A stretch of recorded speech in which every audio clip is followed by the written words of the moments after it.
You're watching Fox 17 News This Morning, your Code Red station.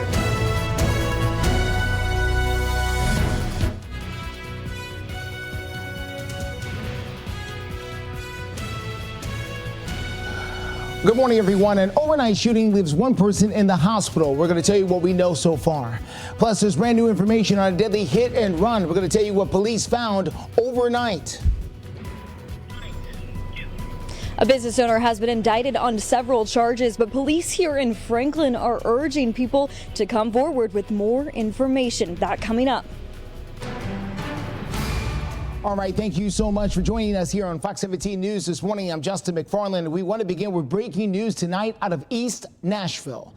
That is where Metro Police are investigating a shooting that happened around 10 o'clock last night on Summer Place. So far, we know that one person was hurt. We do not know the extent of that person's injuries. Fox 17 News will bring you more updates about this shooting as soon as that information becomes available to us there in that particular area of town.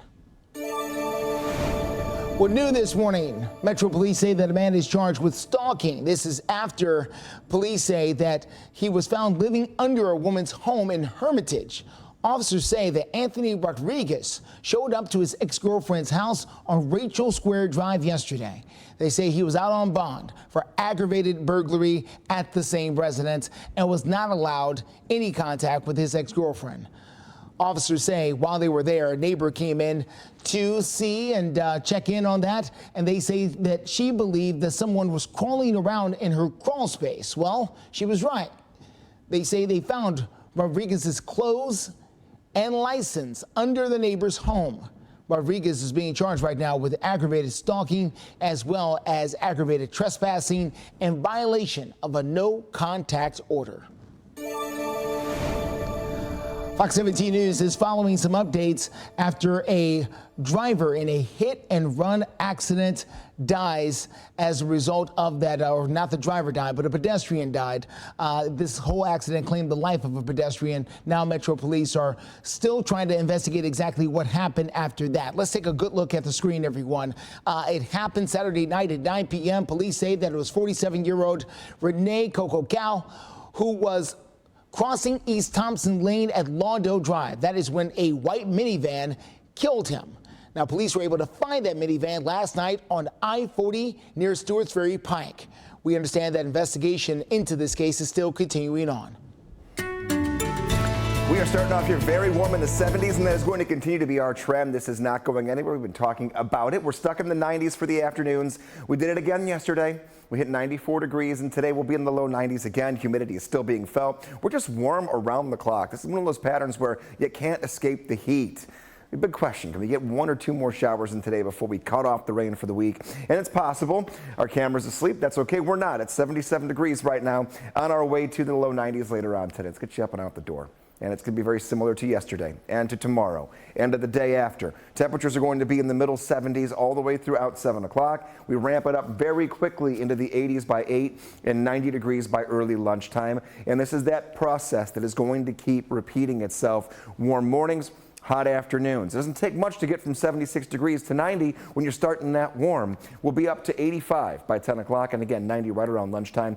Coming up in a bigger check of your forecast, we'll take a look at any potential rain for today and look ahead to, unfortunately, even hotter air for the upcoming weekend. Steer clear traffic for you this morning. Let's get a good look here at I-65 at Trinity Lane on the north side of town. You can see there traffic moving along pretty well. No big problems there on that north side. We're moving along really nicely. We're going to continue to follow things out there for you. We did have a couple of stalled cars out there overnight, but it looks like most of that has moved out of the way. You're in great shape. We will continue to bring you the very latest live and local through 9. Well, let's go to Franklin. That's where police are looking for more information from you about a business owner who was recently indicted on a slew of charges. Fox 17 News' Madeline Nolan live for us this morning down in Franklin. And Madeline, you were able to speak with the detective in charge of this case.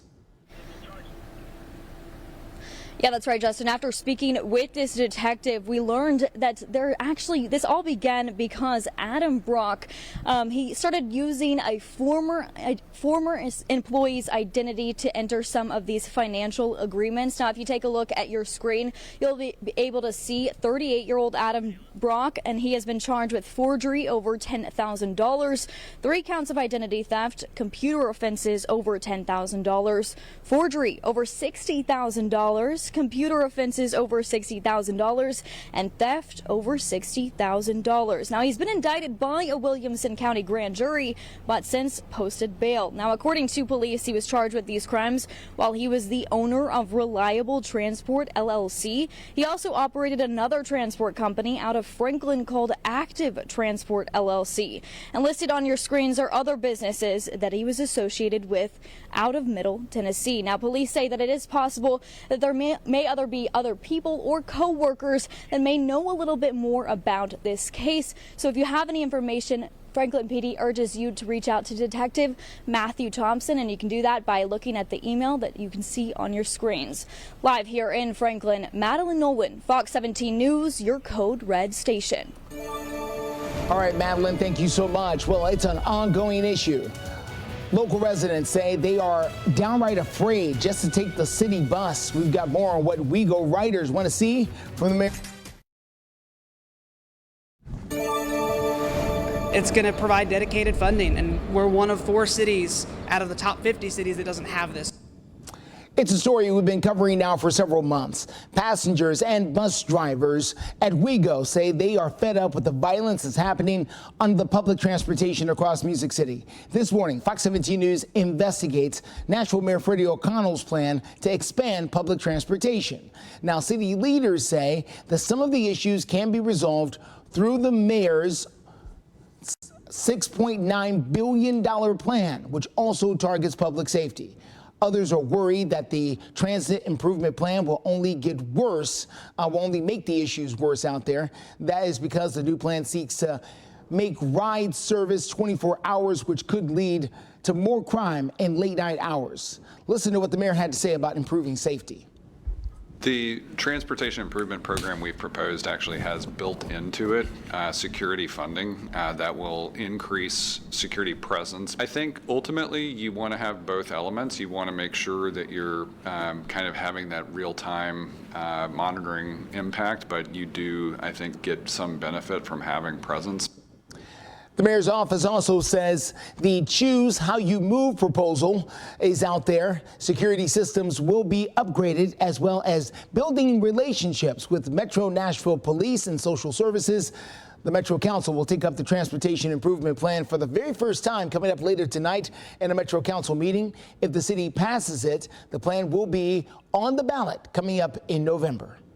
Well, Fox 17 News has been highlighting issues with crime and WeGo for several months now. You can see all of our reporting over on our website, fox17.com. Just search the term WeGo. We have got continuing coverage over the legal battle for the Covenant school shooters' writings. Several groups are now suing to make them public. The online publication, the Tennessee Star, which is part of the lawsuit there, recently posted contents of those particular journals. Now, you can see here for yourself, this is leading to a situation that happened in the courtroom. A judge called an emergency hearing about this. Right now, there's not a lot of debate on whether or not the latest leaks violated the orders of the court. That's because the journals have not been released by Metro Police as of yet. Here's what a representative for the Tennessee Star had to say about it.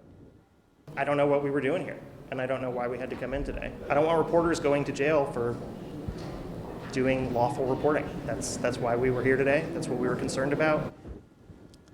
The judge did not make a ruling yesterday. The chancellor says while she was ready to issue her original ruling last week, she plans to issue a new one on where we will go from here. Well, this legal battle is certainly a big topic of discussion online, and it leads us to our Fox 17 News question: should the Covenant school shooters' writings be made public? Now, right now, the poll is live and open for you. Right now, 83% of you say yes. Yes, it should. It's right here on the screen. Another 16% of you say no. If you want to cast a vote, you can scan that QR code right over there, and that will take you right to the poll. You can also visit us online at our Twitter or X accounts. You can find us at Fox Nashville. Coming up in your forecast, the 90s are still sticking with us here, but now the warm at night could be near record breaking. We'll look ahead to that and possible storms this afternoon. Steer clear traffic on the north side, 65 at Trinity Lane, looking good. We're going to be taking a look at some other areas of town and checking out your drive there as well, coming up in a few. Yeah.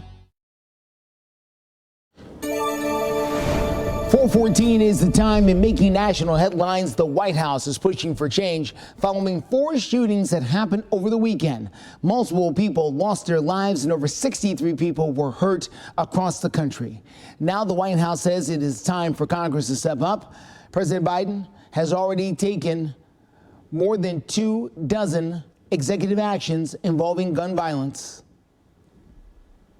He's done the work from this side of Pennsylvania. He wants to see Congress also move forward because the way to actually deal with gun violence is through legislation. The president says he wants to close what's called the gun show loophole and ban assault weapons. Republicans say this steps all over the Second Amendment and violates it. Congress did pass a bill back in 2022 that increased background checks and provided more funding for mental health treatment. There are some new concerns this morning about non-citizens getting an opportunity to vote. Now, some say this is a real threat. Others are saying that this is some questionable things happening here about whether or not this is actually happening. Fox 17 News' Kayla Gaskin shows us how welfare offices may be playing a role in this. As November gets closer, Republicans zeroing in on what they see as a problematic weak spot in the election system. Non-citizens registering to vote. The New York Post reporting 49 U.S. states are giving out voter registration forms at welfare offices and other government agencies to migrants without asking for any proof of citizenship. Arizona banned the practice. This comes as some blue cities and states across the country are expanding voting to non-citizens in state and local elections. Washington, D.C., New York, Maryland, California, and others have passed legislation to allow non-citizens to vote in elections. This causes a host of problems. Non-citizens are not allowed to vote in federal elections. Republican Brian Stile led a House hearing on the issue last month. Non-citizen voting reduces confidence in our elections. Critics argue this issue is not widespread enough to deserve the attention it's getting from the GOP. A Heritage Foundation database shows only 85 cases of non-citizen voting allegations from 2002 to 2023. We spoke with the Campaign Legal Center's Lotta Knott. Non-citizens attempting to vote, instances of that are very, very rare, and that's because it's a crime. The penalties for it include imprisonment, potential deportation. These are huge deterrents. And state election officials also have systems in place to verify voter eligibility. Democrats say Republicans have other motives for pushing this issue. The hearing isn't about law and order. It's about laying the foundation for the next big lie. It's about saying that illegal voting is the cause of an election defeat. Republicans introduced a bill they say will clear up confusion about non-citizen voting, but even if it passes the GOP-controlled House, it faces a tough uphill battle in the Democrat-controlled Senate. On Capitol Hill, I'm Kayla Gaskins. Going on 4:18 here on this Tuesday morning. Let's get to Greg Bobus. He's standing by with another look at your forecast here as we're looking at temperatures yet again soaring, right, Greg, into the 90s? Unfortunately, yeah. Oh, boy. And then by the weekend, we're going to kind of do what we did last weekend and get even hotter going into the weekend itself. The big thing now is our mornings are so warm that we don't even get the relief overnight. At least we had that last week into the weekend. That's not the case now. We have had 8 90-degree days so far, and that's going to continue here. Today, we're going to be back up near 90 and same with tomorrow. What I'm showing you are not the afternoon highs. These are the overnight lows. So our forecasted low this morning is 74 degrees. The warmest morning we've ever had when it comes to the lowest temperature. So our warmest low temperature ever on record was set back in 1876 on this date at 73.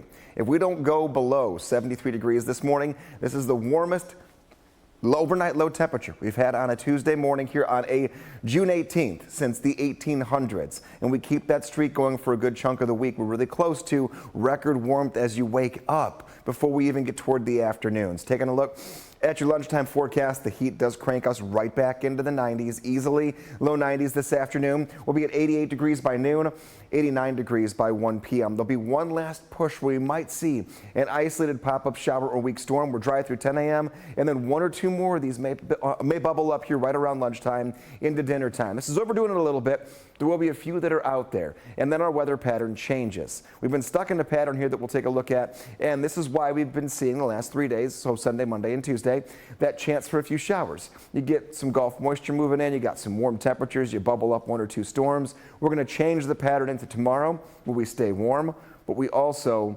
decrease our chance for rain and add a little more sunshine. So for right now, maybe a pop-up or two, but the heat is on. Do all the same precautions you've been doing so far this week as we head into the afternoon. Sarah, clear traffic coming up at 4:20. Here's a quick look at what we're dealing with at I-40. This is near Donaldson Pike, out near the airport. You can see their traffic moving along pretty well.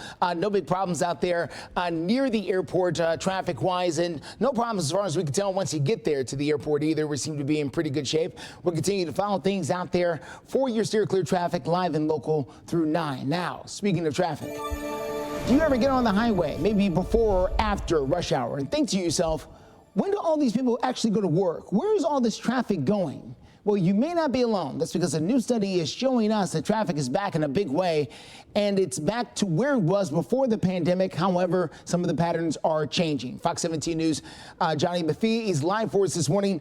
Johnny Maffei, excuse me, is live for us this morning, explaining exactly where some of this congestion could be coming from and why it's getting worse than it was before, Johnny.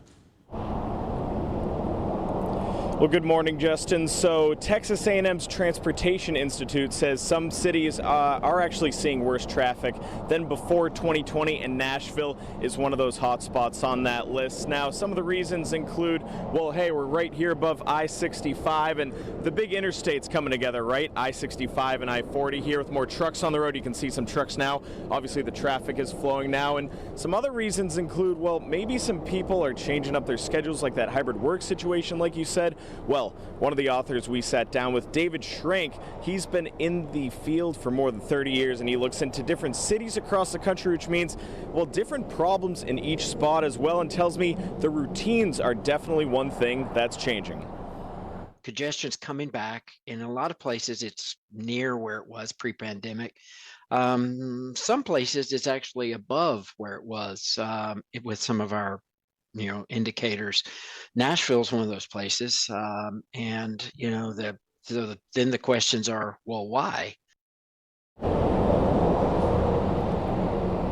Well, he doesn't know exactly why 100%, but some of the reasons include, well, Nashville's a big destination city, so he says when you have a river going through the downtown like the Cumberland, well, things can get pretty tight. Also, like I mentioned, more trucks with the supply chain things going on the road, and also the big interstates, like I mentioned. Coming up here on Fox 17 this morning, we're going to talk about how the hybrid workers fit into all of this a little bit more, and also ask Schrank that age-old question, well, can you solve traffic? Live this morning in Nashville, I'm Johnny Maffei for Fox 17 News, your Code Red station.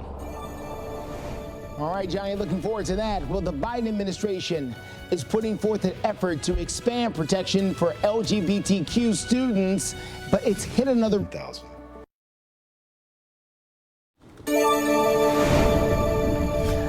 .425 is the time. Senate Majority Leader Chuck Schumer is now drafting a bill to ban bump stocks. This is after the Supreme Court struck down a Trump-era ban on the devices. Now, bump stocks allow semi-automatic weapons to fire hundreds of rounds a minute.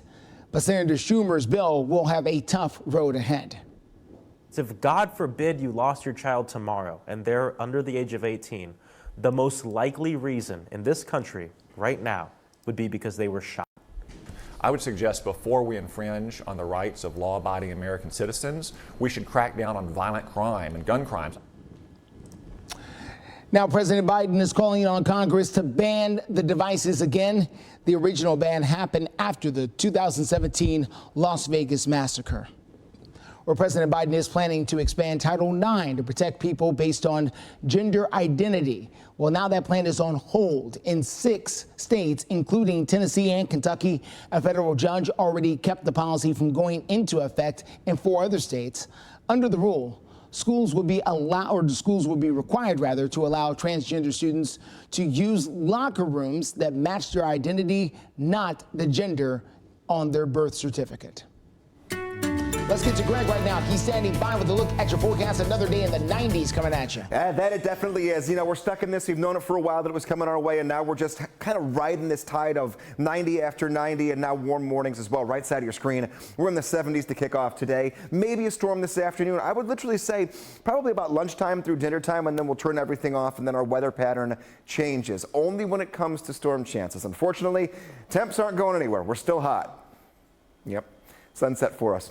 8:07. We're close to our longest daylight of the year. Summer starts in 2 days from now. No one to mow. Today's one of those also kind of similar days to the day before and also on Sunday. A few of us do get a few storms. Those of us who don't get anything have the heat and the humidity.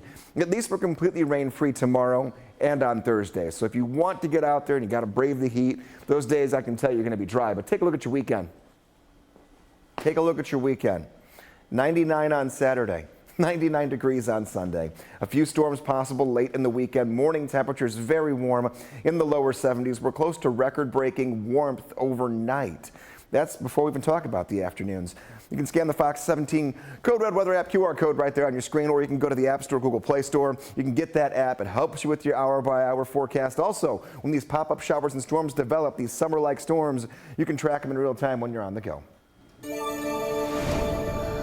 Well, still ahead on Fox 17 News this morning, we want to talk about Juneteenth celebrations happening across the United States that are already in full swing. Over the weekend, hundreds of people gathered right here in Music City for the 4th annual Bridge to Broadway Juneteenth Block Party. Now, just 3 years ago, President Joe Biden signed the legislation making Juneteenth a federal holiday. So there's a few things you want to keep in mind. Some city offices may be closed. The city of Clarksville says their offices will be closed. Also, the United States Postal Service announced that all post office locations will be closed for Juneteenth. Many other business hours will be affected as well across the mid-state. And also there will be events all day coming up tomorrow. So stay on air with us, both on air and online, so you can learn more about what's happening with the Juneteenth holiday, not just here in the mid-state, but across the country. Steer clear traffic gets us to I-24 near Hickory. You're watching Fox 17 News This Morning, your Code Red station. Been indicted on multiple different charges, but police here in Franklin still want more information. More on that in just a moment. Steer clear traffic at I-24. This is at Hickory Hollow Parkway out there in the Antioch area, rolling along pretty well. We're going to give you the very latest on other areas of town. Thank you so much for joining us here on Fox 17 News this morning, just after 4:30 here on this Tuesday. And I'm Justin McFarland. We do want to begin down in Franklin. That is where we're looking for more information about a business owner who was recently indicted on lots of charges. So what are these charges, and well, what kind of trouble is this business owner in? Let's get out to Fox 17 News' Madeline Nolan, who's live for us this morning down in Franklin, who was able to speak with the lead detective in this case. That's right, Justin. After speaking with that detective, he added that Adam Brock, this all began after he allegedly started using a former employee's identity to start entering into some financial agreements. Now, if you take a look at your screen, you'll be able to see 38-year-old Adam Brock. He has been charged with forgery over $10,000, 3 counts of identity theft, computer offenses over $10,000, forgery over $60,000, computer offenses over $60,000, and theft over $60,000. Now, he's been indicted by a Williamson County grand jury, but has since posted bail. Now, according to police, he was charged with the crimes while he was owner of Reliable Transportation LLC. He also operated another transport company out of Franklin called Active Transport LLC. And listed on your screens are other businesses that he was associated with out of Middle Tennessee. Now, police say it is is possible that there may be other witnesses or co-workers that may have been involved in Brock's previous businesses and business information. So if you have any information, you're urged to call or reach out to Detective Matthew Thompson, and you can do that by the email on your screen. Live here in Franklin, Madeline Nolan, Fox 17 News, your Code Red station. All right, Madeline, thank you so much. 4:33 is the time. Are you feeling the burn out there? Well, extreme heat is causing problems for millions of people across the United States, and that trend does not seem to be slowing down. So we want you to stay weather aware. Now, this morning, the Nashville Electric Service has a little advice to try to save you on your upcoming energy bill. They're asking people to help conserve energy and help prevent high bills. NES is telling customers to set their thermostat as close to 78 degrees as possible. Also, make sure to turn off lights when you leave a room and unplug unused electronics. Be sure to also make sure that your air conditioner unit is free of any debris. That can slow you up as well. Also, in case you didn't know about this particular tip, make sure that ceiling fan is set to rotate counterclockwise during the summer months. Let's get to Greg here. Tell us exactly how hot it's going to get. We're back in the 90s later on this afternoon. Right now we're in the 70s. Justin, I found something. Yeah. A sprinkle. We'll take it. Any little raindrop in the morning going to make us feel a little bit better.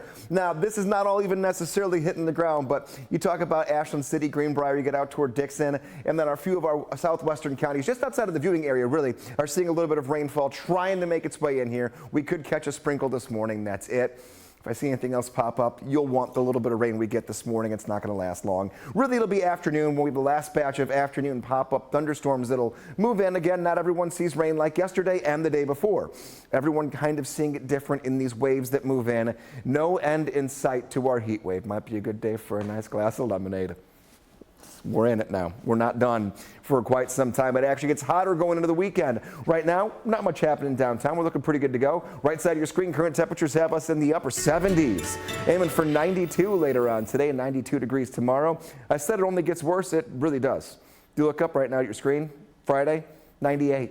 Saturday and Sunday, both 99 degrees. All 3 days have a shot at getting really close, if not hitting triple digits.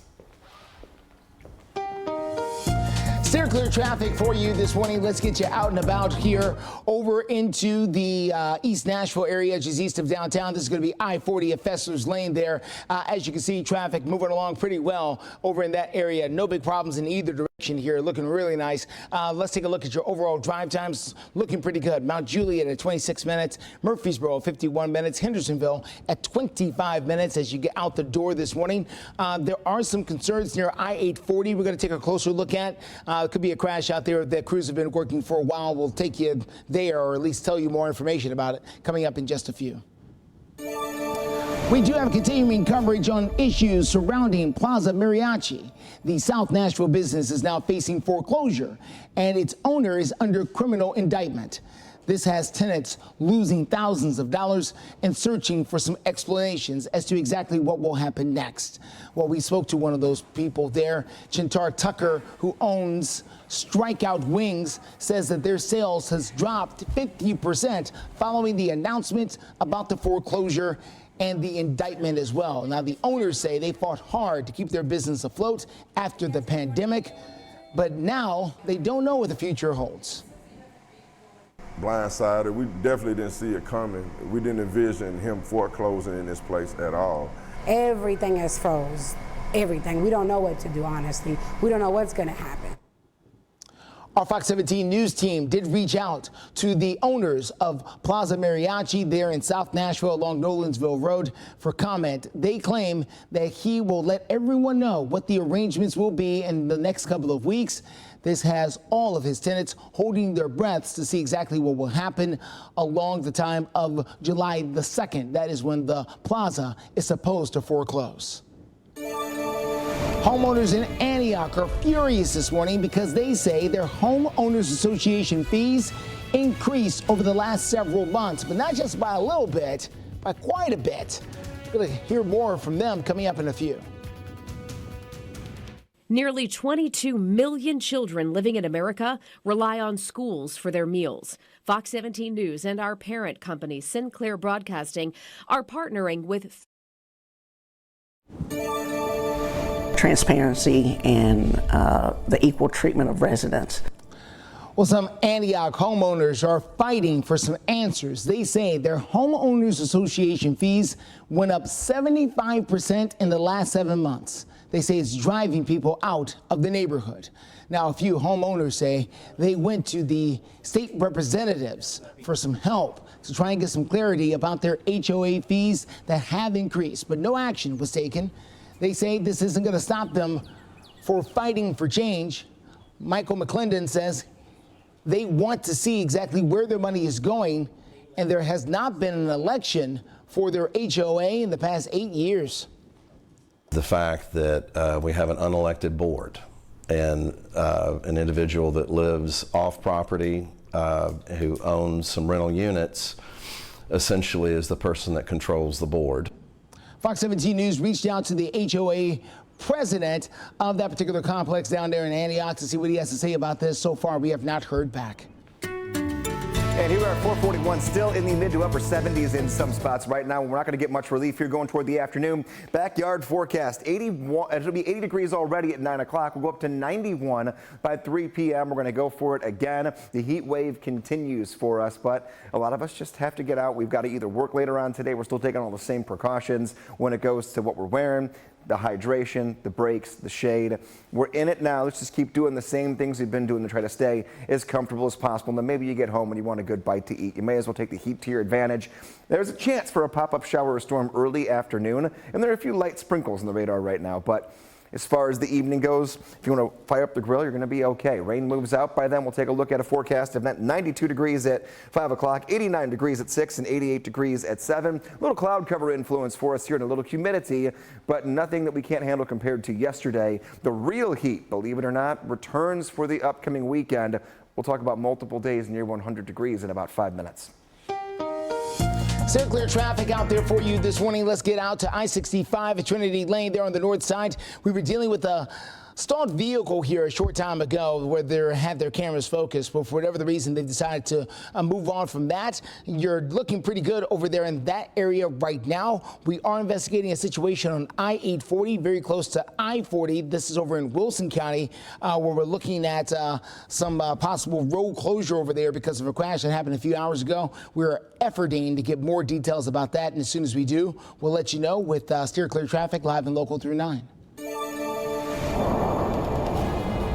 Well, just after the break right here on Fox 17, we're going to be talking about more traffic, but this is more looking at the broader picture because some studies are saying it's actually getting worse than before COVID. We'll have the latest.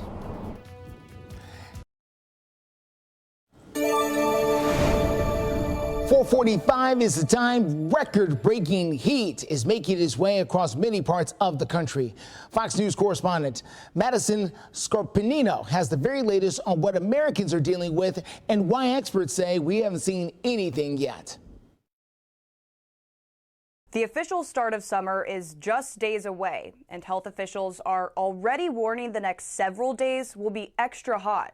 Anything under 90 I'm okay with, but once it gets over 90, that's where I want to just be inside. Across the Northeast and Midwest, temperatures are forecasted to soar to the hottest stretch of weather in 30 years. That means nearly 265 million Americans, or about 82% of the population, are expected to experience temps topping 90 degrees. And it's things like heat stroke and exhaustion that can catch many by surprise. Sunscreen, make sure you're taking care of your body. Try to stay away from alcohol or caffeine drinks. Try more of the sports drinks with sugars and salts. As of Monday, 17 states from Iowa to Maine were under a heat alert. It's tough because it's really early in the season for such hot weather, so people haven't had a chance to acclimate to the hot weather yet, so it's going to kind of hit us all at once. In New York City alone, officials activated the city's heat emergency plan Monday, announcing cooling centers will open across the city starting Tuesday. If this is an indication we're just starting out the summer months, we could only expect even more as the summer continues to move forward. Meteorologists expect many records to be set, including the hottest overnight temps. In Atlanta, Madison Scarpino, Fox News. So, we are playing a role in all of this, that heat wave that we're talking about across America.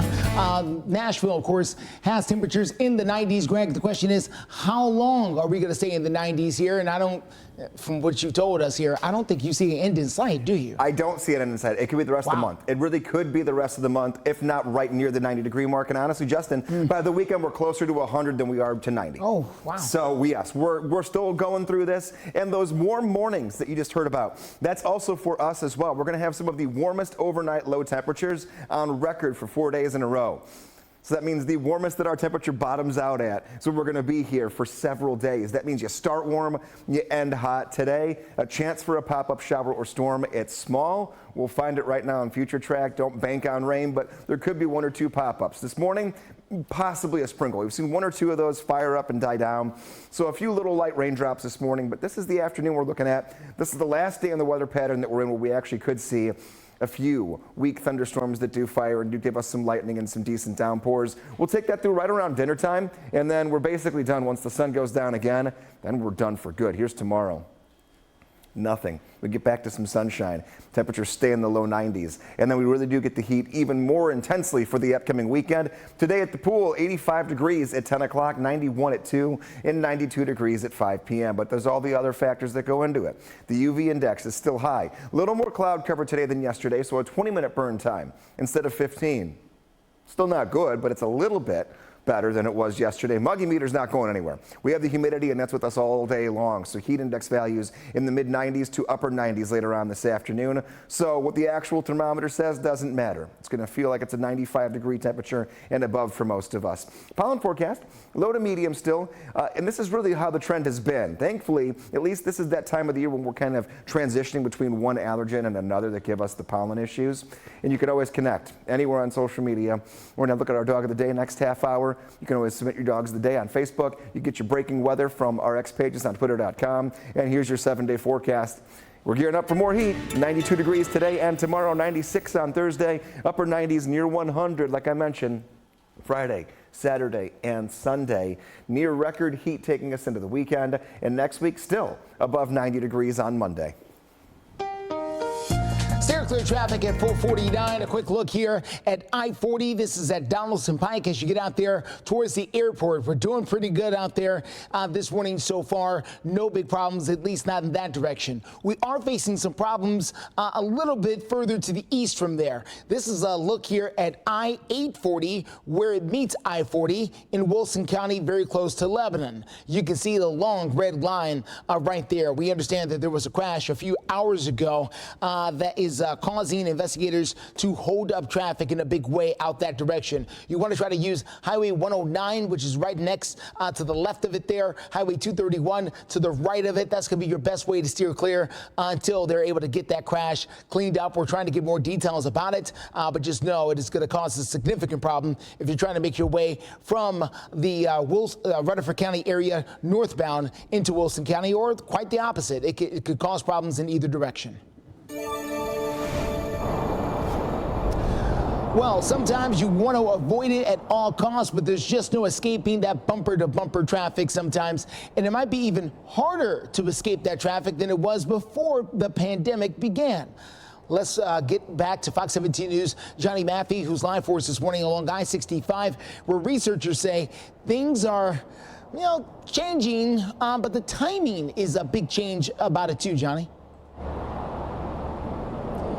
Yeah, that's absolutely right, Justin, and some of those reasons that traffic might be busier now include, well, Nashville is certainly a destination city, as we all know. Also, there could be some more trucks on the road with the supply chain issues, and, well, we're right here above I-65, like you mentioned, and traffic's flowing pretty well now. Of course, it's still early. The sun hasn't even come up yet, but when I-65 and I-40 meet and big interstates meet, well, that's one of the reasons Texas A&M researchers say that Music City is one of those places where traffic actually might might be worse than before the pandemic. Now, the person we talked to is David Schrank. He's been in the field for 30 years. And what he tells us is hybrid workers fit into this as well when it comes to the timing. Maybe on Mondays, that's the day they pick to stay home after the weekend.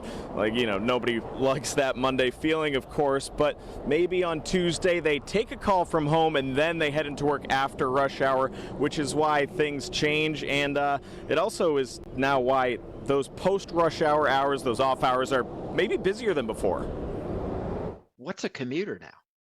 You know, so is it somebody that drives in at least 2 days a week, 3 days a week? You know, what is that?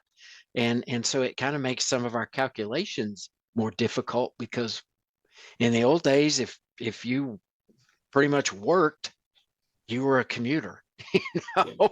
And now it is there's these subcategories.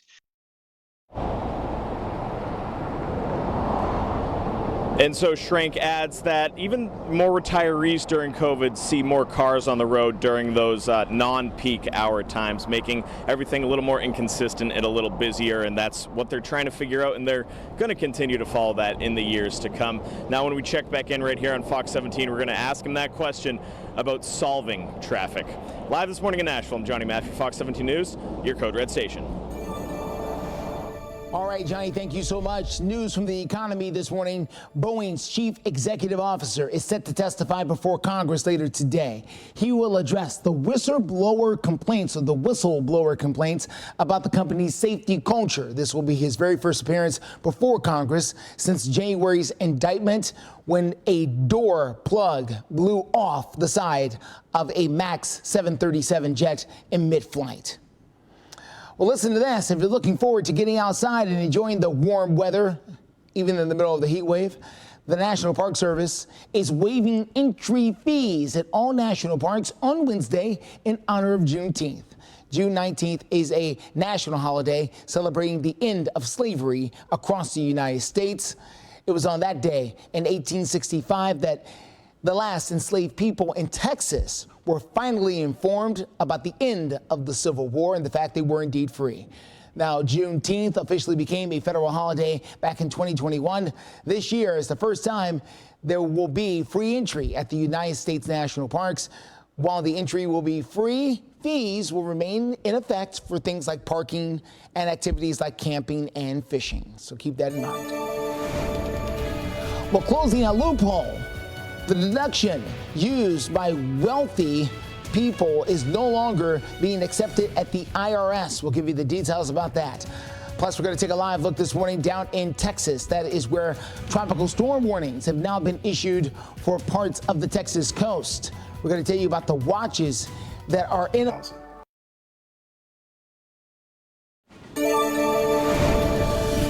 Coming up on 457, a live look there along Lower Broadway. Things looking very calm and tranquil down there. Not even the beer trucks around yet as we get set for another day of fun and merriment down there along Lower Broadway. It's going to be another hot day as well.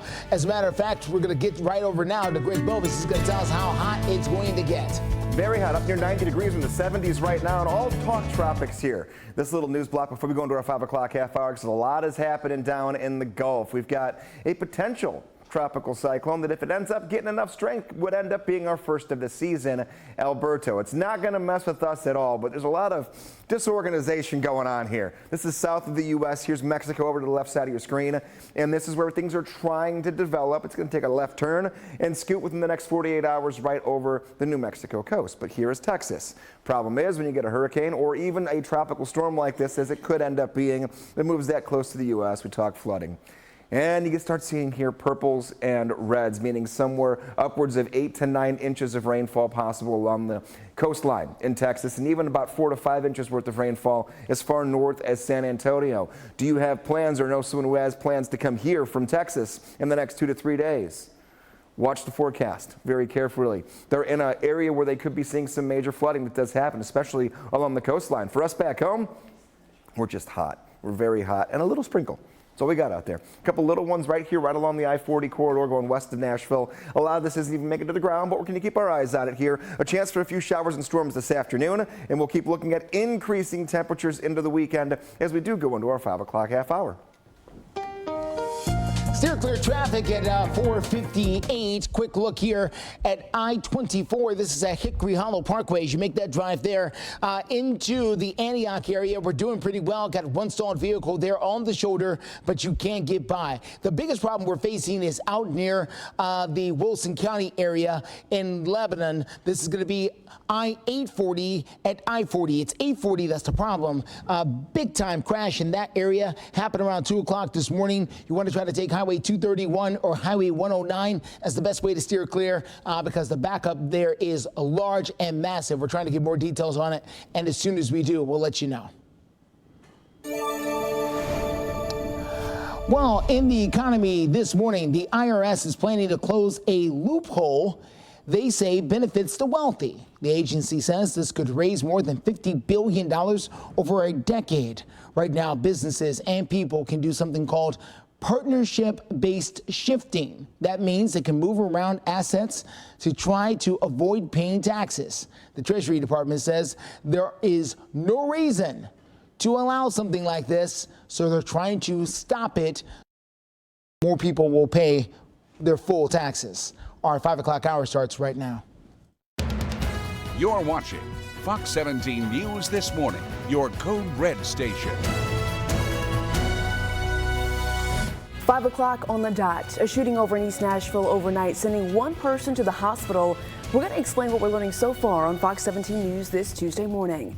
And a pedestrian killed in South Nashville. Now investigators are asking for your help identifying a possible suspect.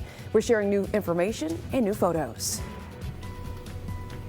A business owner has been indicted on multiple different charges, but police here in Franklin are asking for more information from you. More on that coming up in just a moment. Thank you so much for waking up with Fox 17 News this Tuesday morning. I'm Erica Glover. Jennifer Waddell has the morning off. We're going to get started now with breaking news updates, this time out of East Nashville. Go ahead and take a look at your screen. We are mapping out the location. Police are investigating a shooting that happened around 10 o'clock last night. We understand it happened right near Summer Place so far. We know one person was injured and also taken to the hospital. Of course, Fox 17 News will be sure to share more updates as more details come into our newsroom. Also, to kick off this Tuesday morning, we're sharing the top 3 headlines that you'll want to know before heading out the door. International headlines because South Korea says they're closely monitoring more updates after North Korean soldiers crossed the military demarcation line near the border this morning. So this is happening right now. South Korea says its soldiers fired warning shots for the second time this month. This also comes as Russian President Vladimir Putin is expected to visit North Korea for the first time in 24 years. Today, President Biden is expected to announce a new policy protecting spouses of U.S. citizens. Sources close to the administration say nearly 500,000 spouses married to U.S. citizens will be able to apply for the Parole in Place program. This program will apply to those who have lived in the country for at least a decade from deportation. And tens of millions of people across the U.S. are currently under extreme heat alerts. The National Weather Service is forecasting temperatures to reach mid to upper 90s through tomorrow. Right now, though, at 5:02, we're going to check in right here with our Middle Tennessee forecast with our Code Red meteorologist. Good morning, Greg. Good morning. Yeah, mid to upper 90s for them for now. For us, it comes this weekend, unfortunately. We get it a few days later. We're still in the 90s. We get the aggressive upper 90s starting on Friday into Saturday and Sunday.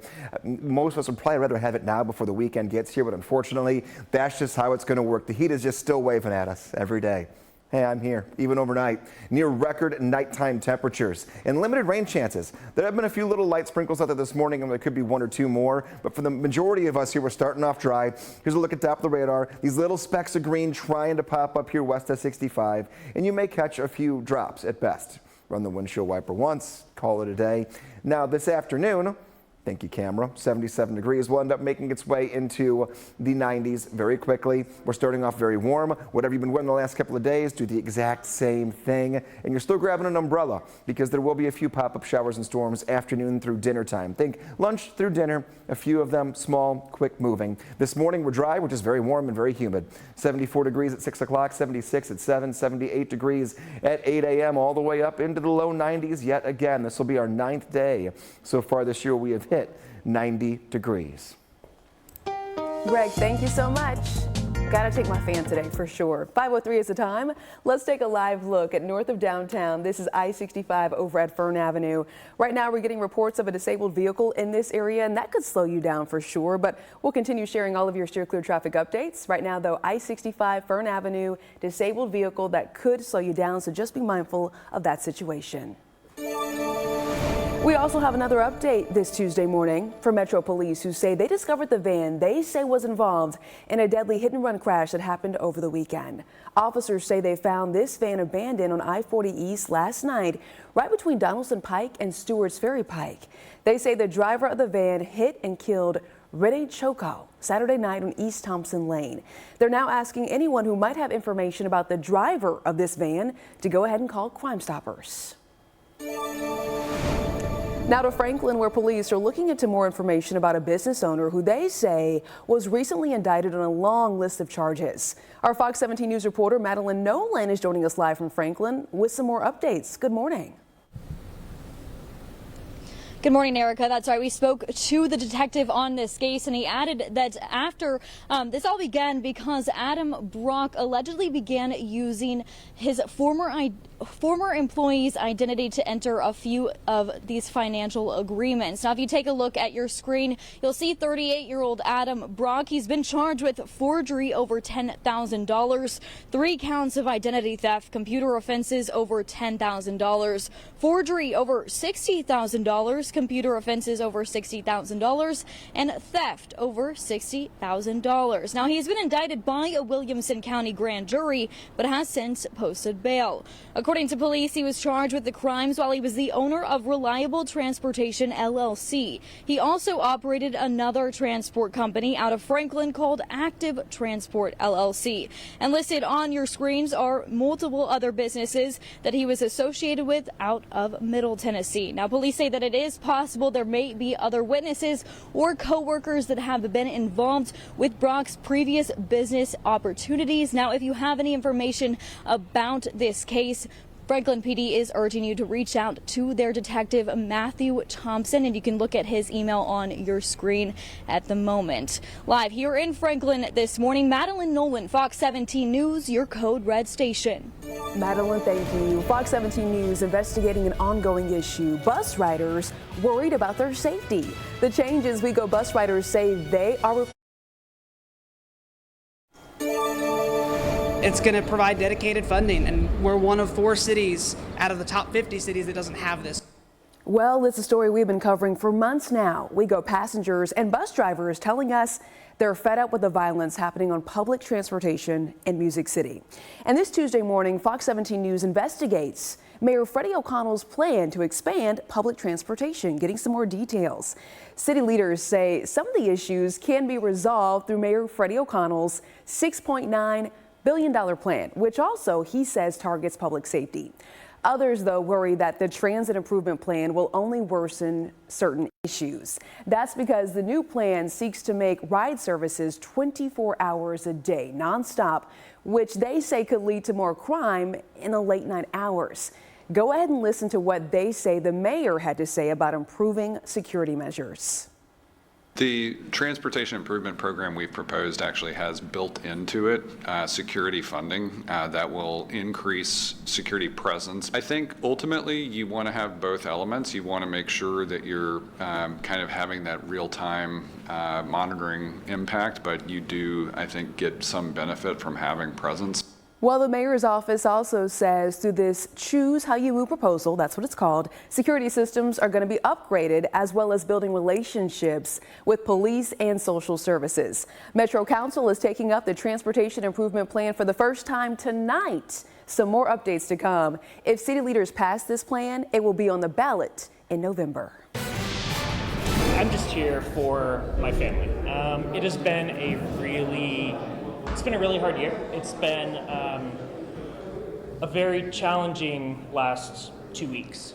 At 5:10, we have continuing coverage on the legal battle over the Covenant school shooter's writings. Several groups are now suing to make it public. And the online publication called the Tennessee Star, which is a part of this lawsuit, recently posted contents of those journals. and that led the judge to call an emergency hearing. Right now, we understand there is a lot of debate on whether or not the latest leak violated the orders of the court. That's because the journals have not been released by Metro Police just yet.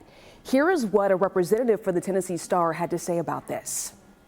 I don't know what we were doing here, and I don't know why we had to come in today. I don't want reporters going to jail for doing lawful reporting. That's why we were here today. That's what we were concerned about. All right, speaking out from the courtroom, the judge did not make a ruling on Monday. We now know that Chancellor says that while she was ready to issue her original ruling last week, she now plans to issue a new one on where we're going to go from here. We're asking over on our Fox 17 News social media accounts about the legal battle. It's a big topic of discussion on our question of the day. Here's what we're asking right behind me here. Should the Covenant shooters' writings be made public? As of right now, 83.3% of you all say yes, they should be made public. There is still plenty of time for you to go ahead and sound off by heading to our Fox Nashville X account. You can also scan the QR code that we're sharing right here on your screen, or again, go to fox17.com and let us know what you think. Coming up in your forecast, look at your screen right now. There's a little sprinkle out there in a couple spots. That's it. Checking a couple of showers that could pop up for the afternoon, but the heat wave is the bigger story. There are still 3 days in the 7-day forecast that could be near 100. I'll find them for you. Welcome back. New this Tuesday morning, a bizarre story, okay? Metro Police say a man is charged with stalking after he was found living under a woman's home over in Hermitage. Scary. Officers say Anthony Rodriguez showed up to his ex-girlfriend's home over on Rachel Square Drive yesterday, and we're mapping it out for you for better perspective. Well, police say he was out on bond for aggravated burglary at the same address and was not allowed any kind of contact with his ex-girlfriend. But officers also say while they were there, a neighbor came up to them and said she believed someone was living in her crawl space. Well, police say they found Rodriguez's clothes and license under the neighbor's home. They were correct, and Rodriguez is now charged with aggravated stalking, aggravated trespassing, and a violation of a no-contact order. Here's the question. Do you ever get out on the highway, not during rush hour, and you think to yourself, when do these people go to work? Why is it so busy out here? You might not be alone, because there is a new study talking about traffic patterns and how it's forever changing. Fox 17 News reporter Johnny Naffey is live in Nashville covering the congestion and talking about how some say it's getting worse before we get better. Can you explain this story to me? Good morning, Johnny. Good morning, Erica. Well, it might not be getting better. You're more on the lines when you say getting worse, because Texas A&M researchers are saying that a lot of cities, including right here in Nashville, well, traffic's worse than before the pandemic, and we've been telling you why this morning. Some of those reasons include, well, Nashville's a destination city, as we all know. Also, there could be more trucks on the road with the supply chain issues and changes to the supply chain as well. And also, we're above I-65 here this morning, and, well, the big interstates coming together, I-65 and I-40, of course, here in Nashville, is another reason, thanks to some of those trucks and some of those cars and just the road trips in general. But what's next? Well, we asked David Schrank, who has been helping put these urban mobility studies together for more than 30 years, about actually solving traffic if possible. The tools that can be used are going to vary from region to region. Some places, there's just no way you can expand the system. They're locked in, and so you end up doing more management and operations and trying to use technology to help you. And then as you tend to go further south and further west, there is more opportunity for to look at where you might be able to add some capacity. So when Schrank says add capacity, he means maybe you can rebuild an interstate to meet a better demand for what today's standards are setting, or also maybe just widening a road if possible. He also noted that rotaries or roundabouts or traffic circles, whatever you want to call them, that they're popping up in some parts of the country and maybe even here in Tennessee that haven't necessarily seen them before too. Live this morning in Nashville, I'm Johnny Matt for Fox 17 News, your Code Red station. All right, Johnny, thank you. Unfortunately, traffic you have to deal with. You also have to deal with some heat out there. I mean, goodness gracious, Greg. It's not fun. It's not fun. It's really not. And we were talking a little while ago, so I mentioned this last hour, that we could have some of the warmest morning record temperatures. Yes, so every morning there's the low temperature you get down to. This morning could be the warmest that the low temperature on this date's ever been. Record warm low. Yeah. Okay. We're at 77 right now. We're at 77. It's 5 o'clock in the morning. Can you imagine? Oh, wait, I can't yes, walk we can outside. imagine. Yeah, there we go. Just take a step out there. So today we'll drop to right around 74. If we don't get any cooler than that, this is the warmest overnight low temperature we've had on this date on record. The last one was back in the 1800s. And then tomorrow, similar story, dropping down to 72. 70 on Thursday, 72 on Friday. So not only are we starting off in record territory when it comes to that beginning temperature of the day, our afternoons are back into the 90s again. We've already had 8 of them this year, and our streak going to continue. We're going to add 7 more. We could end up having up to 12 more in a row. The AC's cranking. It's going to be a tough electric bill next month, but just, all the precautions. Keep the blinds closed. Maybe turn off the vent in the rooms you're not using. If we have extra rooms we're not using, maybe a guest room, guest bathroom that no one's in. If you close those, you're not going to pump all that extra air conditioning in there. It might save you just a couple of bucks, but a couple of bucks goes a long way when we're going to be near 100 this weekend. So we're going to be 86 degrees at 11, 88 degrees at noon, 89 at 1 p.m. We're all in this together, at least. I don't just mean us here across Middle Tennessee and Southern Kentucky. Most of the country is under a heat wave right now. Wash or wait. Well, I'd say you could wait today. Pop-up showers, a couple light sprinkles here for us this morning. But go for it tomorrow and Thursday. Not much happening there that we have to worry about. After today, we are going to finally be dry for 4 or 5 days in a row. Next chance for some showers going to be Sunday into Monday. Here's your 7-day forecast.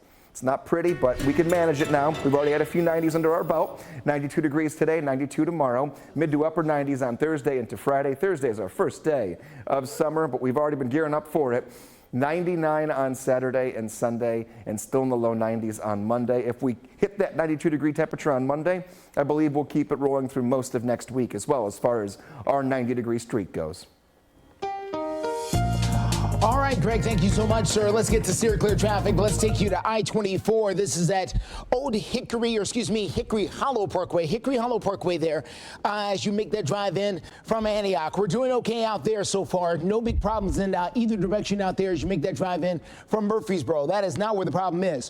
Where the problem can be, though, is out near I-840. This is going to be in Williamson County, very close to Lebanon. 840 is shut down because of an accident that happened around 2 o'clock this morning. 840 is shut down. Power lines are down on the road, we understand, as we just got that update from the Wilson County Sheriff's Department a short time ago. It may reopen here around 8 o'clock this morning. As a matter of fact, let's go to the tweet that was sent out by the Wilson County Sheriff's Office. They say that Interstate 840 will be closed until 8 or 9 o'clock this morning at the earliest because of those down power lines. They are asking people to travel accordingly. Also, you may want to try to take Highway 109 or 231 to steer clear. They say that parts of Central Pike are not accessible because of that crash. We're continuing to follow it there this morning and give you the very latest details. But again, 109 right here and Highway 231 over here. Those are going to be your best bets to get around this crash until they reopen it 8 o'clock or possibly 9 this morning. Justin, thank you. Right now, Hunter Biden withdrawing a motion seeking a new trial in his federal gun case. Hunter Biden's attorneys filed the motion Monday morning, so yesterday, but then told the court to remove it from the docket without publicly providing a reason. Biden's lawyers did not immediately respond to any kind of request for comment. The now removed court filings argued there was a technical hiccup that should have kept the trial from proceeding to a jury trial in Delaware. You can get more stories just like this delivered right to your inbox every single weekday morning by signing up for our Fox 17 News Daily newsletter. You can do so by heading over to fox17.com. Is it indecent or educational? That's what some school board members over in Williamson County are trying to decide about certain books in our school libraries. So coming up, Justin McFarland sharing both sides of this issue. And this week, folks around the world are on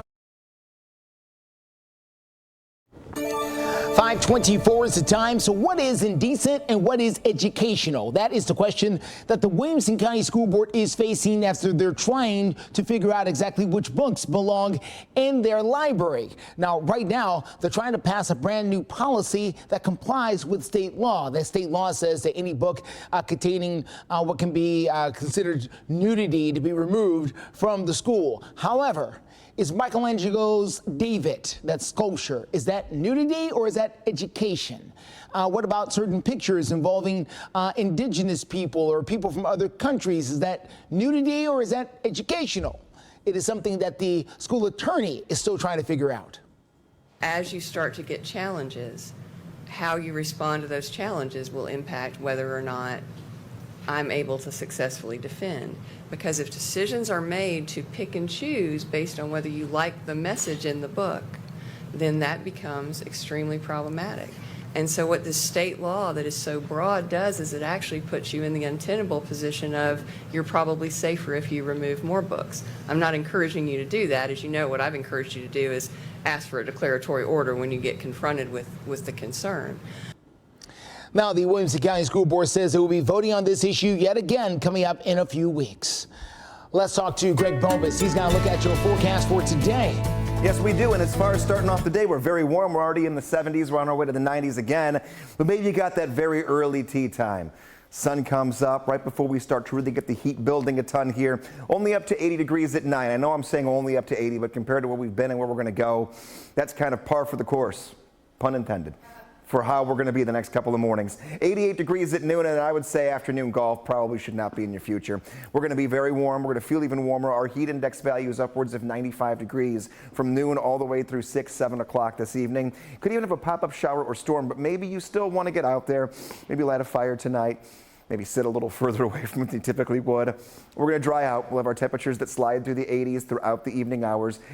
86 at 8, and then 10 o'clock. 80 degrees, a little cloud cover builds in, but no rain during that time frame. So maybe you want to maximize the hours once the sun goes down to at least be outside for a little bit. You should be okay in that respect. You can always follow along with all of our social media accounts here. And the best place to go, and again, we're going to meet our dog of the day next half hour. To send in your dogs today, you can go to my Facebook page, meteorologist Greg Bombas, and get breaking weather updates on my X page at twitter.com, Greg Bombas, WX. 5:27, it may be time to grab that fishing pole and the bait and head to that nearest fishing hole or river, pond, lake, whatever you use. Today is National Go Fishing Day. So listen, it's a great way to disconnect and relax, whether or not you're looking for dinner or just going for some catch and release type of action that is out there. Fun fact, there is more than 25,000 species of fish that we found so far out there in the water. Keep in mind, National Fishing Day is very different from the statewide Fishing Day, which we had a few weeks ago. So today is National Fishing Day. Well, if you want to honor everyday heroes, yesterday was National Garbage Persons Day, and because of the leaders in Rutherford County, they have decided to dedicate an entire week to honoring the local sanitation workers. National Garbage Man Day was created back in 1988 by the New York Sanitation Department, a gentleman named Bob Gordon, to recognize the hard-working garbage men and women around the world who collect trash every day. Hard to live without these folks. Steer clear traffic takes us near the airport. That's I-40, very close to Donaldson Pike. We're looking good so far this morning. However, there's another area of town. You're watching Fox 17 News This Morning, your Code Red station.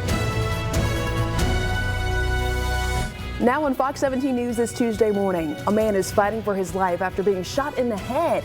What witnesses told police was going on at the scene. And homeowners over in Antioch say they're being charged unreasonable fees by the Homeowners Association. Now they're taking their case to the state capitol. Greg. Waking up here, very warm, sun starting to come up. Temperatures are still near 80 degrees in Nashville. And oh yeah, the 90s keep rolling, but near 100 by the end of the week. That first chance we get near there coming up in your forecast. Near 80, and it's only 5:31. All right, thank you so much for joining us here on a Tuesday morning. For Fox 17 News, I'm Erica Glover. Jennifer Waddell has the morning off. We'll begin right now with Operation Crime and Justice, and this story has disturbing details. One man is dealing with severe injuries after being shot in the head. It happened in a parking lot over on Nolensville Pike. We're mapping it out for you right here on your screen. Darwin Henriquez Perdomo was dropped off at a medical center early Sunday morning, according to police, by an unknown person. Witnesses Witnesses also told police that a large group of cars were doing donuts and driving erratically when gunshots were fired, hitting the 19-year-old. Detectives are investigating, but they're asking anyone who might have some more information to go ahead and contact Crime Stoppers. We have that number for you right here at the bottom of your screen. You could also find more details at fox17.com. Well, new this morning, a Franklin business owner facing a long list of charges, and police are now asking the community for more information in this particular case. Fox 17 News' Madeline Nolan live in Franklin this morning. And Madeline, you were able to speak with the detective. What is he telling you? Well, Erica, after speaking with this detective, he added that this all began after Adam Brock allegedly started using a former employee's identity to enter a few of these financial agreements. Now, if you take a look at your screen, you'll see 38-year-old Adam Brock.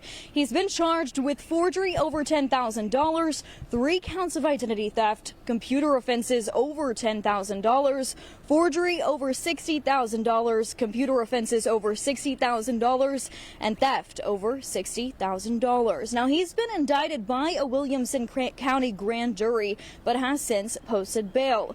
According to police, he was charged with the crimes while he was an owner of Reliable Transportation LLC. He also operated another transport company out of Franklin called Active Transport LLC, and listed on your screens are other businesses that he was associated with out of Middle Tennessee. Now, police say that there are also possible other witnesses or co-workers that may be involved in Brock's previous business transactions.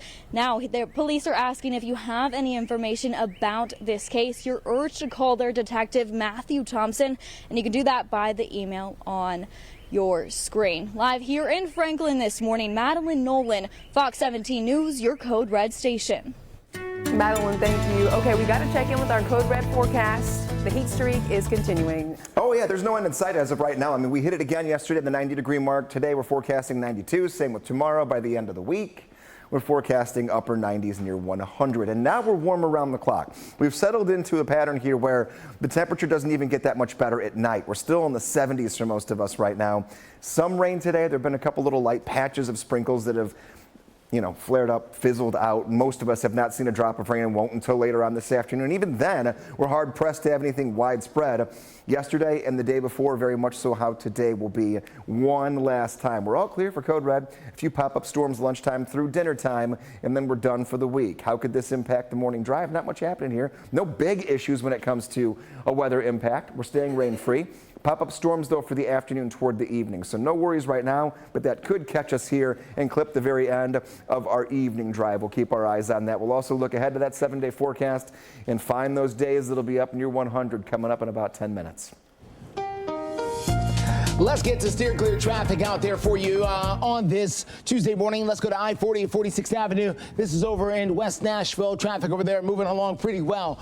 No big problems in either direction. Out that direction as you wake up in the Nations out near Bellevue. We're doing okay out there. What about some other areas of town? Our biggest problem that's going to be with us here for most of the morning is that crash on I-840 in Williamson County. This is going to be right along near Highway 109 and I-40 there. They've got the interstate shut down. They could reopen it around 8 o'clock this morning. There are power lines down, and that is what's causing the big delay there. They're asking you to take Highway 109. You can see that in the green, or back behind me here, Highway 231, also a good way to steer clear there in Williamson County. Turning now to our economy, because some homeowners over in Antioch are furious because they say their homeowners association fees went up 75% over the last 7 months. And they also say they're not being told why that's the case. The beginning of 2023, I believe it was $145. It is now $255. The homeowners of Lenox Creekside condominiums, they went to the state capitol with their concerns, trying to get some help from their representatives. They say the HOA will not tell them why the fees have skyrocketed. They also say that the board is not transparent as to where this money is going. There's just no trust anymore, and it has driven people out. And the HOA fees, I know of people right now that have had to take second jobs because of how high the HOA fees are. Wow, where the homeowners also say there has not been a board election over the last 8 years. Fox 17 News reached out to the HOA board president to see what he has to say about this issue. But as of right now, we have yet to hear back. Just ahead, a call for help from Carrie Underwood. How firefighters responded to a house fire at her mid-state property. Welcome back. 5:40 is the time. Williamson County crews putting out a fire Sunday night at the home of country star Carrie Underwood. Yeah, they got the call at about 10 p.m. Sunday that a UTV was on fire right next to the garage. Now, I was asking, what is a UTV? A UTV is basically a two-passenger all-terrain vehicle, an ATV. The garage suffering some damage, but firefighters thankfully got it out quickly and no one was hurt. And we're going through it again here, another day where we're going to start off warming, make its way back up toward the 90s and bring in the possibility of a pop-up shower and storm. This has just been the repeat performance day today, Sunday, Monday, and now into Tuesday. What to wear? Same stuff you've been wearing the last couple of days. You know what makes you comfortable, or try to be comfortable when we're in the low 90s. The umbrella, though, is the one thing I don't want you to forget this morning, because you may need it for the afternoon hours. It's not going to be raining for everyone. It will be just like yesterday. Pop-up showers and storms that do not necessarily get to everyone's backyard. This morning, though, at the door, we're all starting off warm. 74 degrees at 6 o'clock. We'll be at 76 at 7. Up near 80 at 8 o'clock. And we're already kind of right there. We've dipped down just a little bit here, but we're in the 70s. Right side of your screen, all your current temperatures here. Hour by hour forecast puts us to 80, again, right around 9 o'clock. And then we soar back up to 90 by lunchtime. The humidity, listen up, let's make it feel even hotter. It's going to feel between 95 and 98 degrees in the peak heating in the middle of the afternoon. Steer clear traffic. Let's take a look here at I-40 at Spence Lane, just east of downtown. You can see the traffic there moving along really nicely. No big problems in either direction out there as you approach that side of town. And from Antioch, from Donaldson, from Hermitage, we're doing just fine as you make that drive in there. Wide open, really smooth traffic, as a matter of fact. The biggest problem of the morning by far is the incident we're following over on I-840. That is where we've got the interstate shut down here right between Highway 109 and I-40 there, very close to the city of Lebanon. What you can do is take Highway 231 here. It's a good way to steer clear. So is Highway 109 right over here. It's another good way to steer clear. They've got power lines down, and it could be 8 o'clock or later before they get that interstate reopened. Coming up, a judge stopping part of the Title IX in its tracks for Tennessee. Why the ruling was. In national news, there was a federal judge blocking a Biden administration Title IX rule in 6 more states, including Tennessee and also Kentucky. And this comes days after another judge granted an injunction in 4 other states, too. At least 20 Republican-led states are fighting this particular measure, though. The rule expanded civil rights protections to LGBTQ students. It also, though, expanded the definition of sexual harassment at schools and colleges and added safeguards for victims. The judge called the rule, quote, arbitrary, saying the education department overstepped its authority.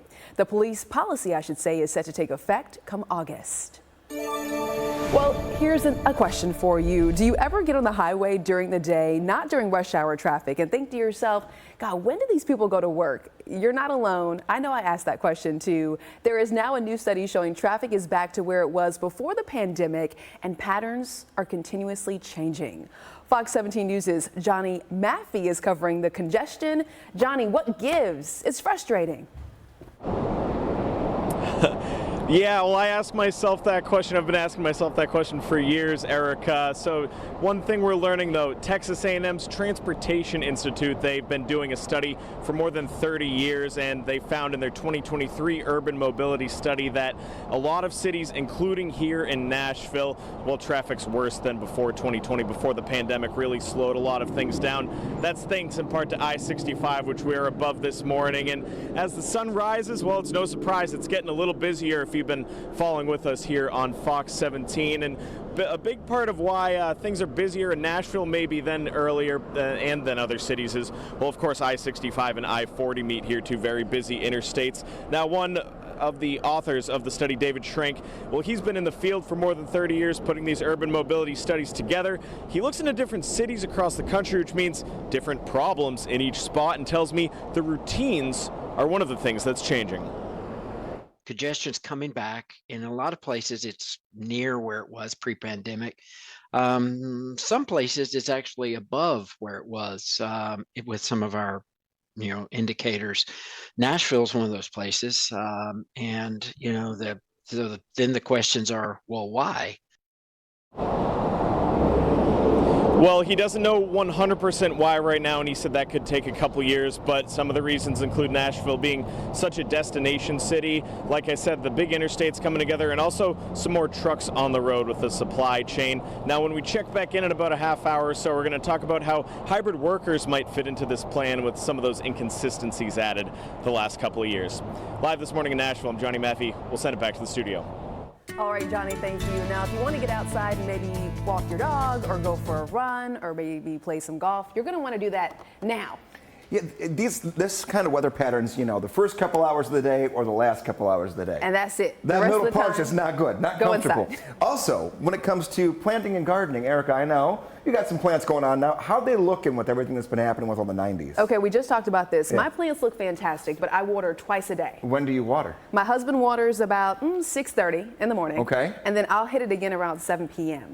And look at what I've got on it's like you've been subconsciously listening. You do it right after sunrise and right before sunset. I listen to my Code Red meteorologist. No, listen to Erica. She's the one planting. I just use the science end of it. If hers are looking good, follow her lead, and you should be okay, because this is how we're going to be the next 7-8 days at least until we're done with some 90s. So, yeah, that really early watering and the really late in the day, don't use the red hours. They're not going to help you. And hopefully, things can keep looking good until we get a little break in the heat and keep them riding through the rest of the summer. You might get a little help from Mother Nature. You might pop a shower here going into the afternoon or a weak thunderstorm, but compared to the last 2 days, the rain chance is actually a little less significant. And it wasn't even that great the last two. We just had the really small storms that did end up developing for us here. Those are done by around 8 o'clock tonight, and then we're done for the week. Here's tomorrow. Nothing really developing after that. We'll keep some cloud cover, so today and tomorrow, lower 90s, but the humidity will make it feel like we're in the mid to upper 90s for your Tuesday and Wednesday. And then the actual air temperature soars the second day of summer on Friday to the upper 90s, and that continues into the weekend. Steer clear traffic goes to I-40 at Fester's Lane. This is over just east of town. Traffic over there moving along pretty well. No major tie-ups out there on the road so far this morning. Traffic actually looking a little light compared to how I expected to look, but things could change coming up here in our 6 o'clock hour. The only area of concern, again, is that crash over at I-840 right between 40 and 109. It's going to be with us all morning as we're cleaning up from a crash that happened around 2 o'clock out there. 2 o'clock this morning. They've got power lines all over the road, so crews are out there trying to get that cleared up. It'll be at least 8 o'clock, according to the Williamson County Sheriff's Department, before they get that totally reopened.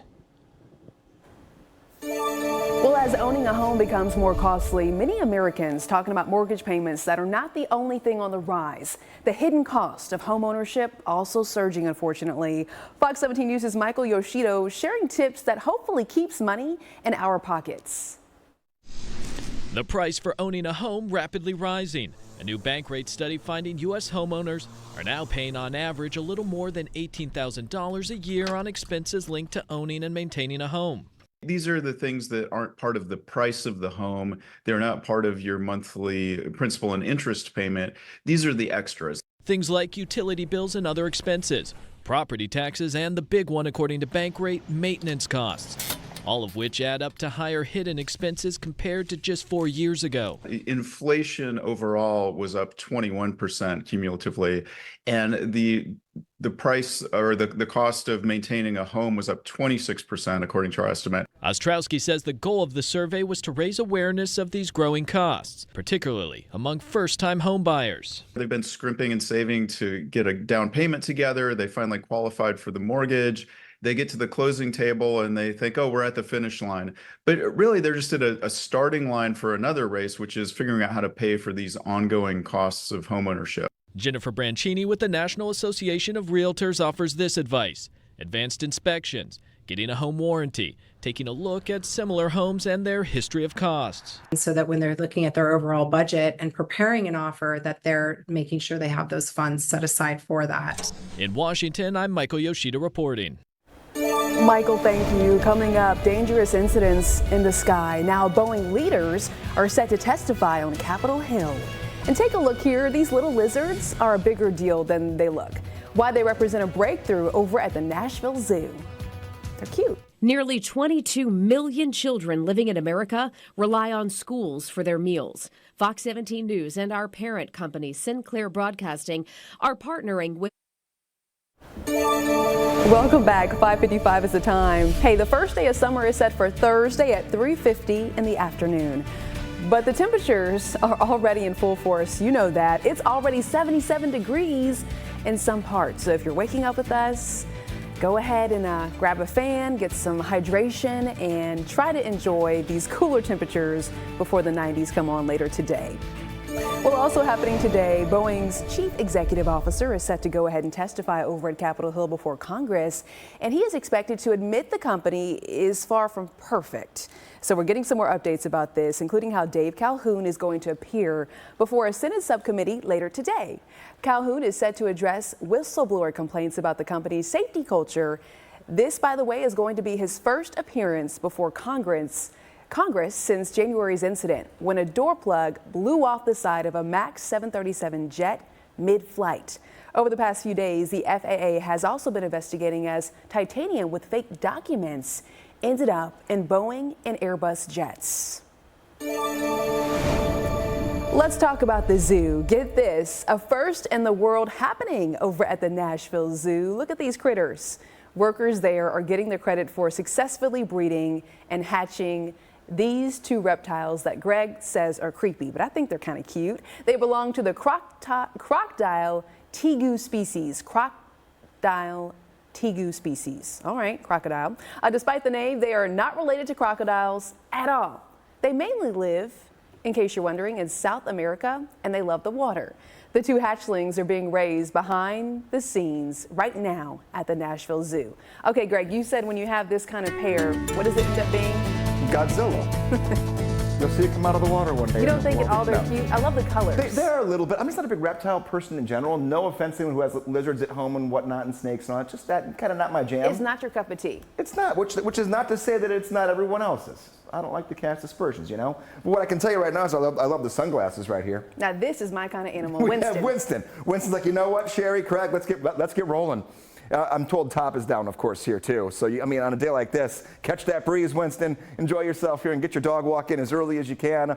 And yes, this is how we've been, how we're going to be. The earlier we go, the more comfortable it'll be and the better it'll be on the paw pads before that heat just beats down on the sidewalk and all that blacktop. 74 degrees at 6 o'clock, 76 at 7, 80 degrees by 9, and we continue to climb.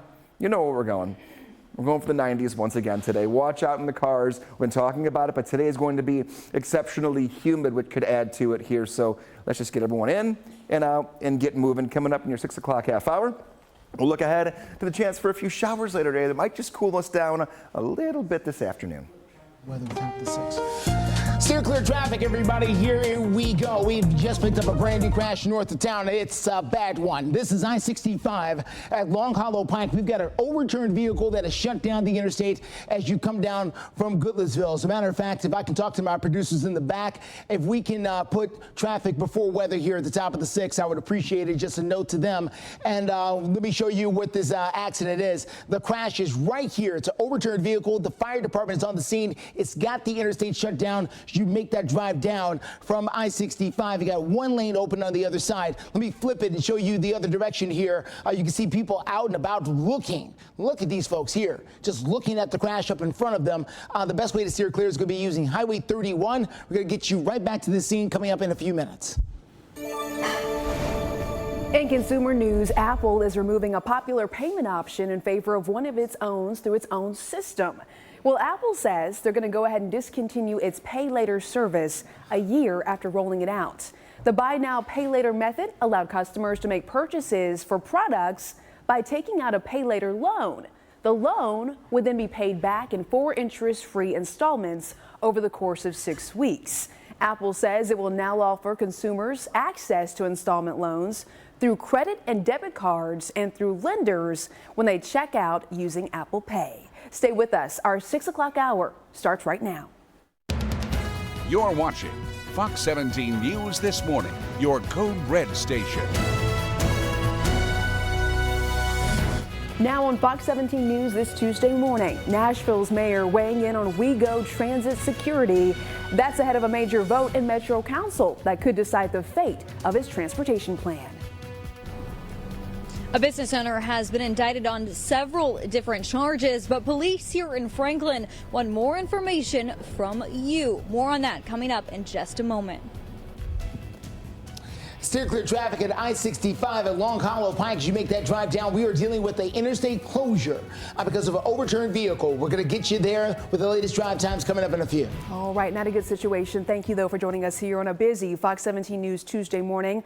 I'm Erica Glover. Jennifer Waddell has this morning off. We want to get right on over to our traffic anchor, Justin McFarland, with some more important updates. All right, so we're following two interstate closures that are out there. This is one of them.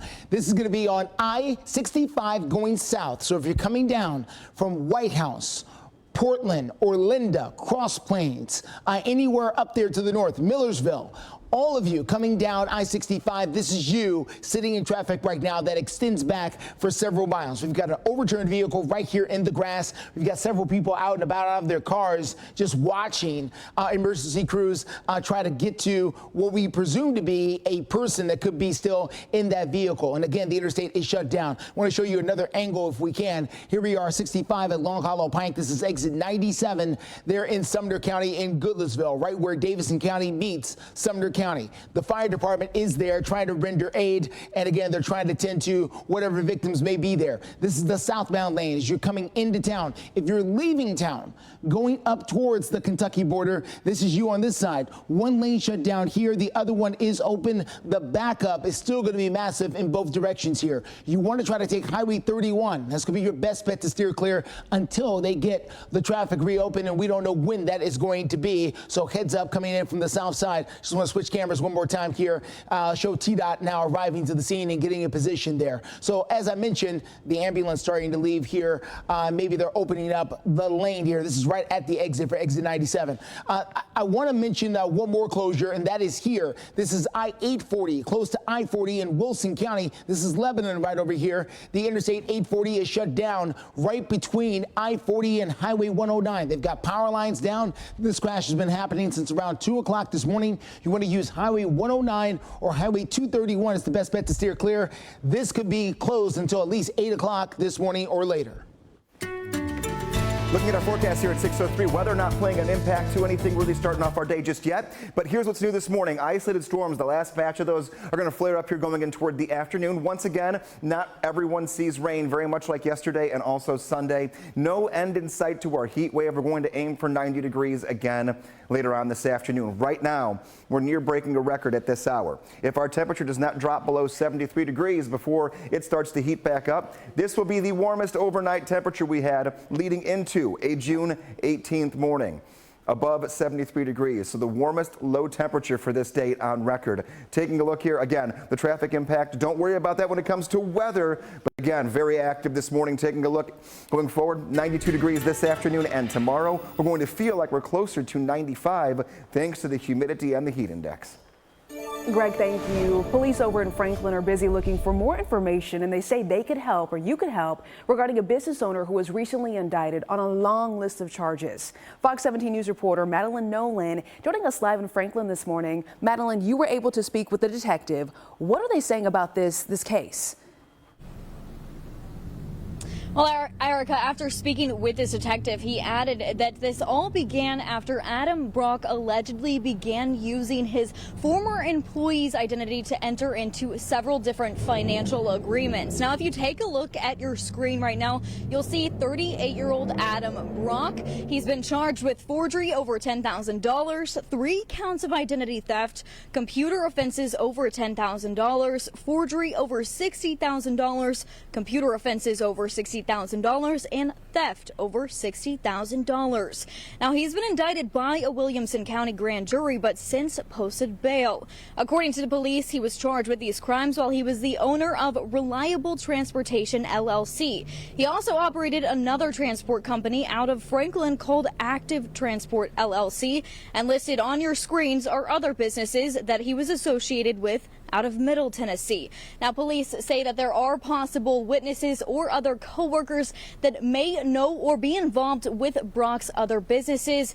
Now, if you have any information, police are asking you to reach out to their detective, Matthew Thompson, and you can do that by the email seen on your screen. Live here in Franklin this morning, Madeline Nolan, Fox 17 News, your Code Red station.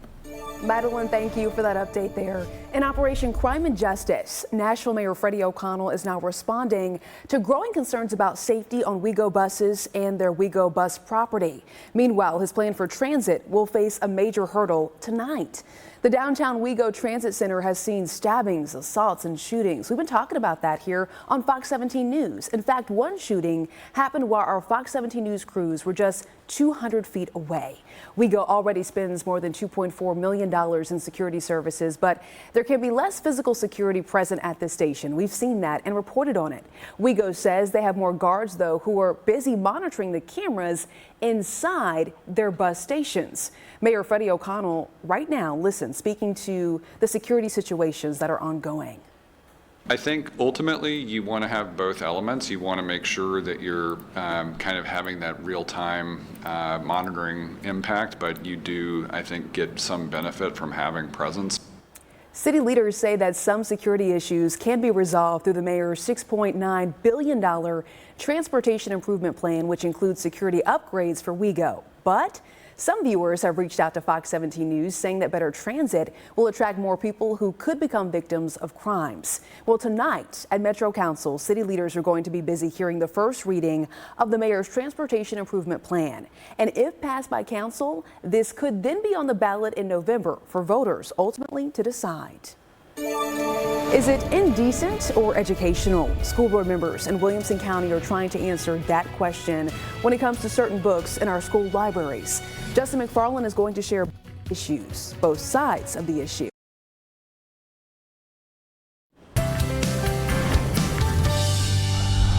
.09 is the time, so the question is being asked, what is indecent and what is educational? That is the question that the Williamson County School Board is facing as they're trying to remove books from the school library to comply with brand new state law. For example, Michelangelo's David, that famous sculpture, is that educational or indecent? What about pictures in National Geographic magazine? Some of those involve some nudity. Are those pictures indecent or are they educational?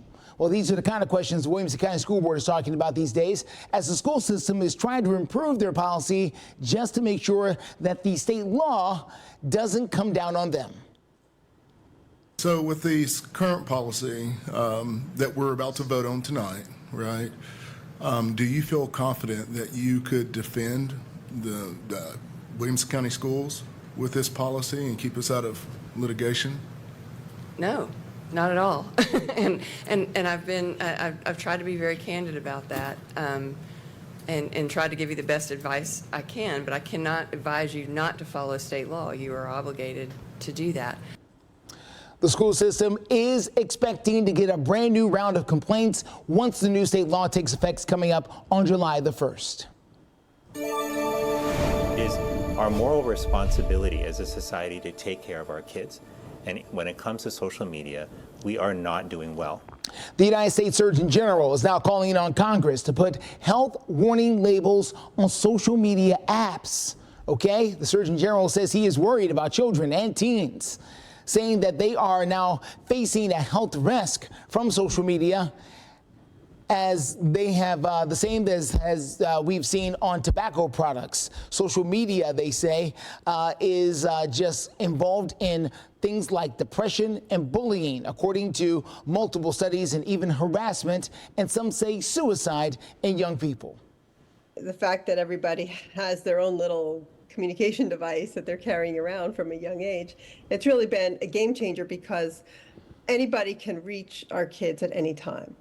Now, the Surgeon General suggests that parents please keep up with what your children are doing and maybe even keep them off social media until at least high school. The create technology, and they're also encouraging people to create technology-free zones and times of the day when technology simply is not allowed. Coming up in the Cookeville forecast, a couple little light rain showers popping up here south of I-65, I should say south of 40 and west of 65 will track for you. And then looking ahead to continued heat wave. Steer clear traffic. They have flipped over a car that was on its roof a few moments ago on I-65 as you head north. You see them towing it right now with TDOT. They're pulling that car out of the way in an effort to get traffic reopened. Perhaps when we come back, the interstate on 65 going south through Goodlettsville will be back up and open again. We'll tell you the best ways to steer clear. Just about 6:15, and we do have an update this Tuesday morning from Metro Police who say they found the van who they believe was involved in a deadly hit-and-run crash over the weekend. Officers say they found this van abandoned on I-40 East last night, right between Donaldson Pike and Stewart's Ferry Pike. Police say the driver of the van hit and killed Renee Chokow on Saturday night on East Thompson Lane. Now police are asking anyone who might have more information about the driver of this van on your screen to call Crime Stoppers. That number is on the bottom of your screen and also over on fox17.com.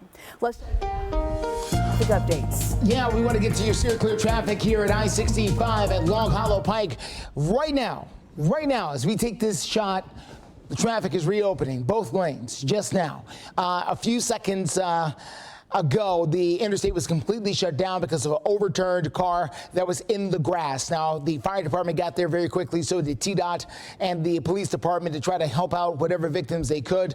It brought the interstate to a complete standstill on 65 going south. But again, a few seconds ago, you watched it live here. They were just able to reopen the interstate there and reopen in both directions because the other side of the interstate was also shut down as well as a result of this. There's going to be a huge backlog of traffic. It's going to run back for several miles, but hopefully over the next 10 to 15, maybe 20 minutes or so, it will completely clear up. The crash is going to remain here on the shoulder, and that move over law is in effect. You see people doing it right now, moving over to try to give crews room to operate there on 65 at exit 97 for Long Hollow Pike. Here's another angle of it right here. You can see crews working on the scene and people trying to scooch over to get out of the way. The other side of the interstate going north, leaving Goodlettsville, going towards Millersville, is wide open on both sides and doing well. That is one of two interstate closures we were dealing with. The other one is still in place. That's at I-840 over in Williamson County. That's Lebanon right up here. I-40 right here as you were to get on to 840 is shut down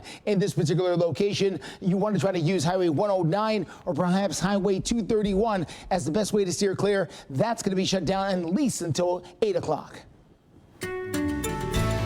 And here we are, 6:17, looking at the forecast here of increasing heat, and that's not going to put us into code red today, but by the weekend, we'll be near 100 degrees. That could warrant us having to go into a code red for dangerous heat today. This is very uncomfortable once again. The last batch of some storms that move in. There's a shower right now, right in the Lewisburg area. We've had a couple tiny little showers that have popped up this morning. Most of us are dry, and will stay that way until the afternoon. Here is future track.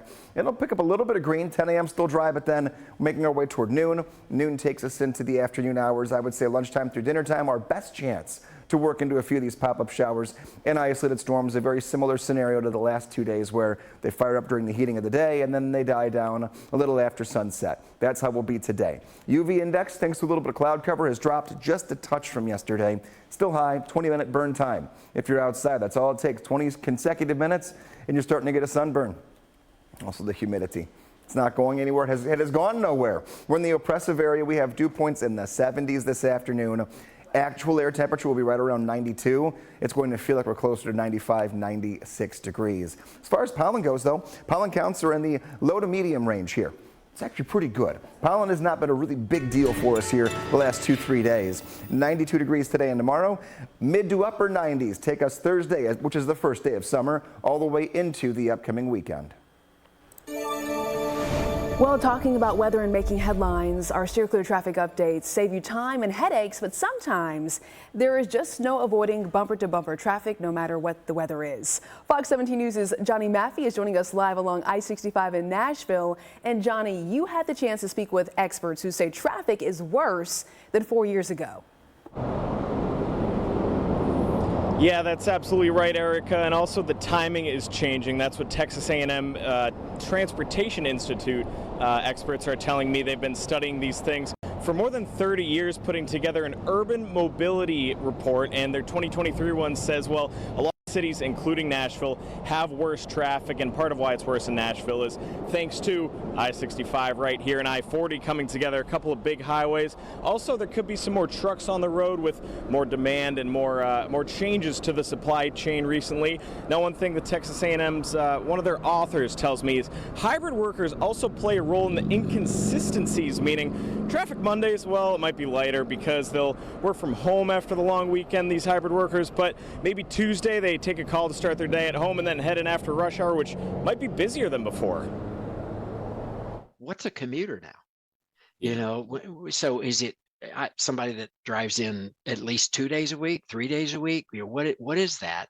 And so it kind of makes some of our calculations more difficult, because in the old days, if you pretty much worked, you were a commuter. You know? And now it is there's these subcategories. And so one thing David Trank, who you just heard from, also said is they're seeing the changes, they're seeing these increases, right? But they don't know exactly why. They have some hypotheses and some examples, but they don't know exactly why, and until it could be a couple years, actually. Now, when we check back in about a half hour or so, we're going to tell you and ask Trank. We'll show you, he says, we'll ask him about solving traffic issues. Live this morning in Nashville, I'm Johnny Matthew, Fox 17 News, your Code Red station. Johnny, thank you. Several California wildfires are causing a third day of red flag warnings. The National Weather Service issuing the warnings because of dry and windy weather conditions. The fires, though, have ranchers worried because they have to be ready to round up at a moment's notice. Ranchers also say they cannot count on firefighters coming back if they refuse the help now. Back here closer to home, continuing coverage of the issues surrounding Plaza Mariachi. The South Nashville business is now facing foreclosures, and the owner is facing criminal charges. It's impacting the bottom line for frustrated tenants, including the owners of Strikeout Wings. It's a popular restaurant there. My sales have dropped $20,000 to $30,000 a month, and my rent is extremely high. Well, the Tuckers fought through the pandemic to make sure their restaurant stayed successful, but now they say the legal problems from the owner of Plaza Mariachi, Mark Jambakish, are casting a shadow over their business. Now, he was indicted on federal charges of bank fraud, and the feds say he defrauded banks of $24 million by falsifying assets. He also told Fox 17 News in an email that he plans to, quote, stay open despite the foreclosure, and that he's going to be sending out a news release in 2 weeks to update business owners on their arrangement discussions. That's a direct quote. The clock, though, is inching closer and closer to July 2nd. That's when the place is set to go ahead and foreclose. Let's talk about sports. Kentucky baseball falling against Texas A&M. Who are they going to face off against?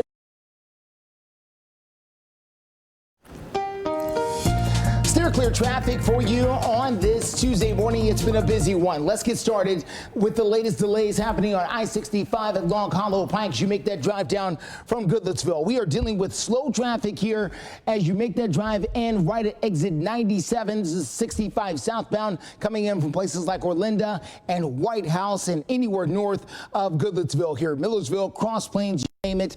There was a crash here that at one point had the entire interstate shut down. They've reopened both lanes. The problem is the backup is still pretty massive. How massive? Let's take a look. Right up here, you'll follow it and see all the red. This represents miles and miles of traffic that flows all the way up toward the Kentucky state line. You can try to use Highway 31 as the best way to steer clear, but it too is showing signs of a lot of clogging there. Highway 41 could be a good option if you can get over there. Coming through Robertson County down from Springfield, it's better than 31 at this point, but either way you slice it, it's going to take you some extra time to get down from the anywhere north of Millersville, really.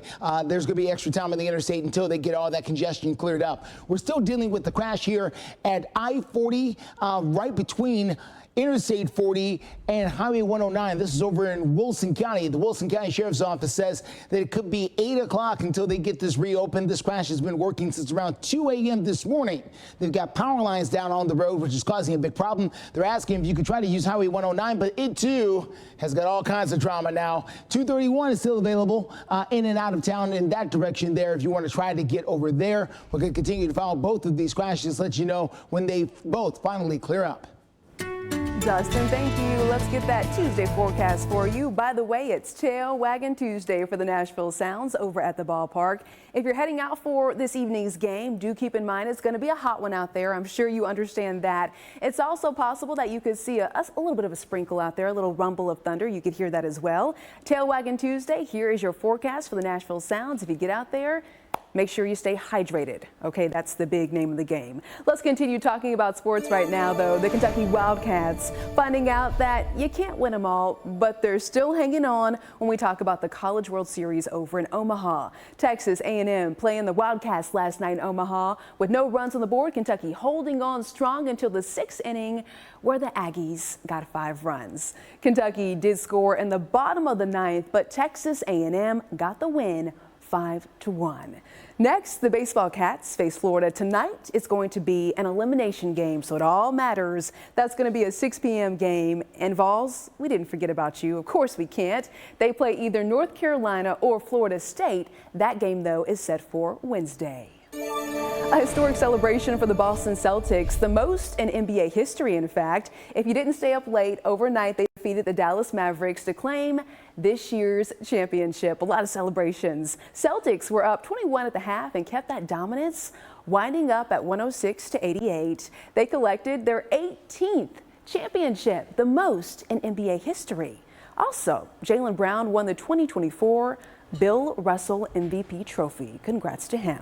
Well, happening next on Fox 17 News this Tuesday morning, we have new updates regarding a deadly high-speed crash. What the investigation. You're watching Fox 17 News This Morning, your Code Red station. Now on Fox 17 News this Tuesday morning, a man fighting for his life after being shot in the head. We're going to explain what witnesses told police was going on at the scene. There's also this Franklin business owner who is facing some serious charges. Police want to know more about his questionable ventures and how they say you could help. Steer clear traffic gives us some problems north of town. 65 at Long Hollow Pike. This crash at one point had the interstate shut down, and it's still affecting traffic. We'll tell you how. All right, a lot to get to, but we do want to start by saying thank you for waking up with Fox 17 News on a Tuesday morning. I'm Erica Glover. Jennifer Waddell has the morning off. We're going to get started right now with some more updates regarding a shooting. A man is severely injured after being shot in the head. It happened in a parking lot over on Nolensville Pike. We're mapping it out for you right here. Darwin Henriquez Perdomo was dropped off at a medical center, police say, early Sunday morning by an unknown person. Witnesses telling police that a large group of vehicles were doing donuts and driving erratically, and that's when gunshots were fired, hitting the 19-year-old. Detectives are investigating, but they are asking anyone who might have some more information. Maybe you saw something. You were asked to go ahead and call Crime Stoppers. We're sharing that number for you right here at the bottom of your screen. Let's go to Franklin, where police are looking for more information from you, possibly, regarding a business owner who was indicted on a slew of charges. Our Fox 17 News reporter, Madeline Nolan, live in Franklin. Madeline, you spoke with the detective. You're getting some more information. What can you share with us this morning? Well, Erica, after speaking with this detective, he added that this all began after Adam Brock allegedly used his former employee's identity to enter into some financial agreements. Now, if you take a look at your screen, you'll see 38-year-old Adam Brock. He's been charged with forgery over $10,000, 3 counts of identity theft, computer offenses over $10,000, forgery over $60,000, more computer offenses over $60,000, and theft over $60,000. Now, he's been indicted by a Williamson County grand jury, but since posted bail at $50,000. According to police, he was charged with these crimes while he was the owner of Reliable Transportation LLC. He also operated another transport company out of Franklin called Active Transport LLC, and listed on your screens are other businesses that he was associated with out of Middle Tennessee. Now, police say it is possible that there are other witnesses or co-workers that could be involved in Brock's other businesses. If you have any information, Franklin PD is urging you to contact their detective, Matthew Thompson, at the email listed on your screen. Live here in Franklin this morning, Madeline Nolan, Fox 17 News, your Code Red station. Let's talk about steer clear traffic this morning. We are following several crashes. The first one is happening here on 65. This is just along Long Hollow Pike in the Goodlettsville area, exit 97, 65 going south. At one point, the interstate was shut down because of a crash and a flipped over vehicle here in the median. They've gotten all that cleared out of the way, but traffic is still very, very slow. Let's show you how slow coming in from that north side. Wow. Okay, we still are seeing big slowdowns here miles away from that crash on 65, and I would tell you to take Highway 31, but with yeah, okay, you see it here for yourself. It is red, it is yellow, it is not good. So you're just going to need extra time. Good morning, White House, Orlinda, Cross Plains, Portland, anybody north of town. If you know you got to go into downtown Nashville or anywhere close really to Nashville, just know this crash is going to cost you lots and lots of time this morning. Call ahead, make plans. Just know you're going to be running significantly late. Same can be said here on 840. They've got it shut down because of an earlier crash. Highway 109 is a mess as well. You can try to get to 231 if you can. This could be your best bet. If not, just plan on being late. And here we're looking at the forecast. Weather's really not been a starter here for us when it comes to any implications to get you out the door and anything that's too uncomfortable. Very warm though. This is one new thing this morning is we're near record nighttime temperatures. What does that mean? We call them record high lows, meaning record warmest overnight temperature on that date. And as of right now, we're still holding on to that. And if we don't get much cooler, we could end up having the warmest morning temperature on a June 18th since the 1800s. The heat wave is still waving at us. It's kind of smiling and laughing at this point, because by the time we get to the weekend, up near 100 degrees again. Limited rain chances in the forecast. Most of us going to stay dry, but a couple little sprinkles here shooting down I-65, Columbia on down toward the south, kind of in the Lawrenceburg area, tracking from the bottom of your screen to the north. You could catch a few raindrops. That's pretty much it. No thunder, no lightning right now. An area that had a little rain earlier today was right along the I-40 corridor. These really are quick firing, tiny little showers. The afternoon, a better chance for a few more showers and thunderstorms that could last a little bit longer. So 90 degrees. We've been talking about it for a week. It got here and now it's here to stay. We have 8 days so far this year that have hit that number. I've got at least 10 more in a row that could be with us here before we get toward the end of the month. We'll take a look at that coming up in the forecast. All right, Greg, thank you so much. We have now learned the identity, though, of a man killed in a high-speed crash that happened Sunday. Police say 47-year-old Huey Johnson died in a Peachers Mill crash. A red Ford Fusion drove away from the scene. That's according to police, who say their investigation is now showing both cars were driving at a high speed just before the crash. Police now saying in an update that the Ford Fusion, though, did not hit Johnson's car. They are asking, though, anyone who has information about the crash to either call the investigator that's working this case, that number is on your screen, or go ahead and contact the Clarksville Police Department.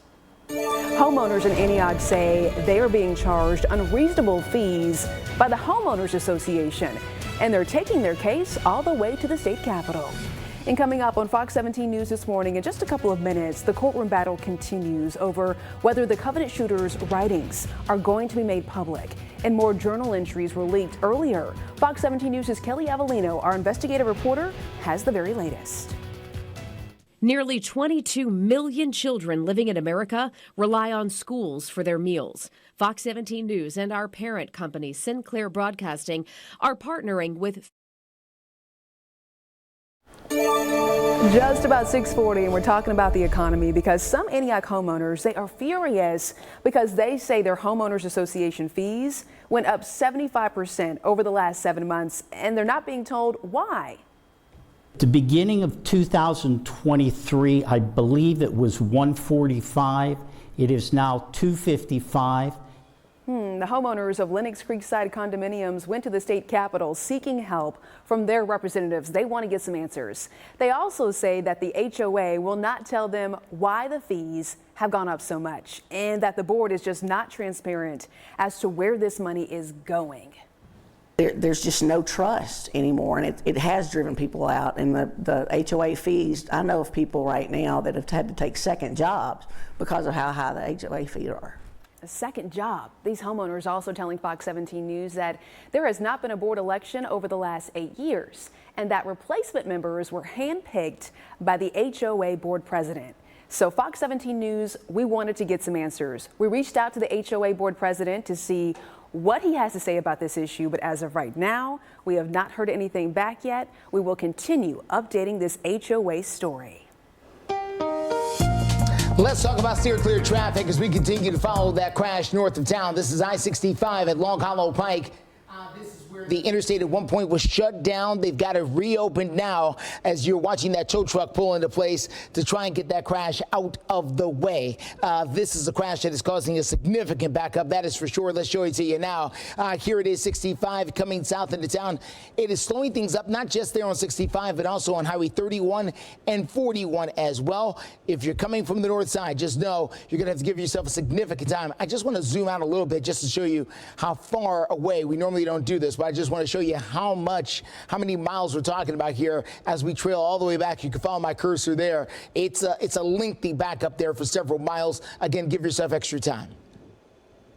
And relatively calm in the weather department right now. We have a few light rain showers that have popped up and died down. They'll continue to do that throughout the morning. Afternoon, best chance for some showers and pop-up thunderstorms just like yesterday and Sunday. That's the big story, though. The heat. The heat and the humidity together. It'll feel like 95 degrees outside later this afternoon. The AC is going to be cranking here. Keep the shades closed. And again, keep the doors closed in the rooms you're not using. Do whatever we can to save just a couple extra bucks. Lunchtime, not a good day to eat outside.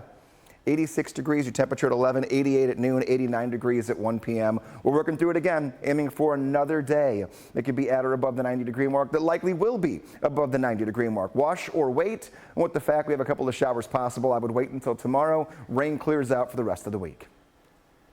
Well, traffic could be getting even tougher in Nashville. That's hard to believe, though. The latest science.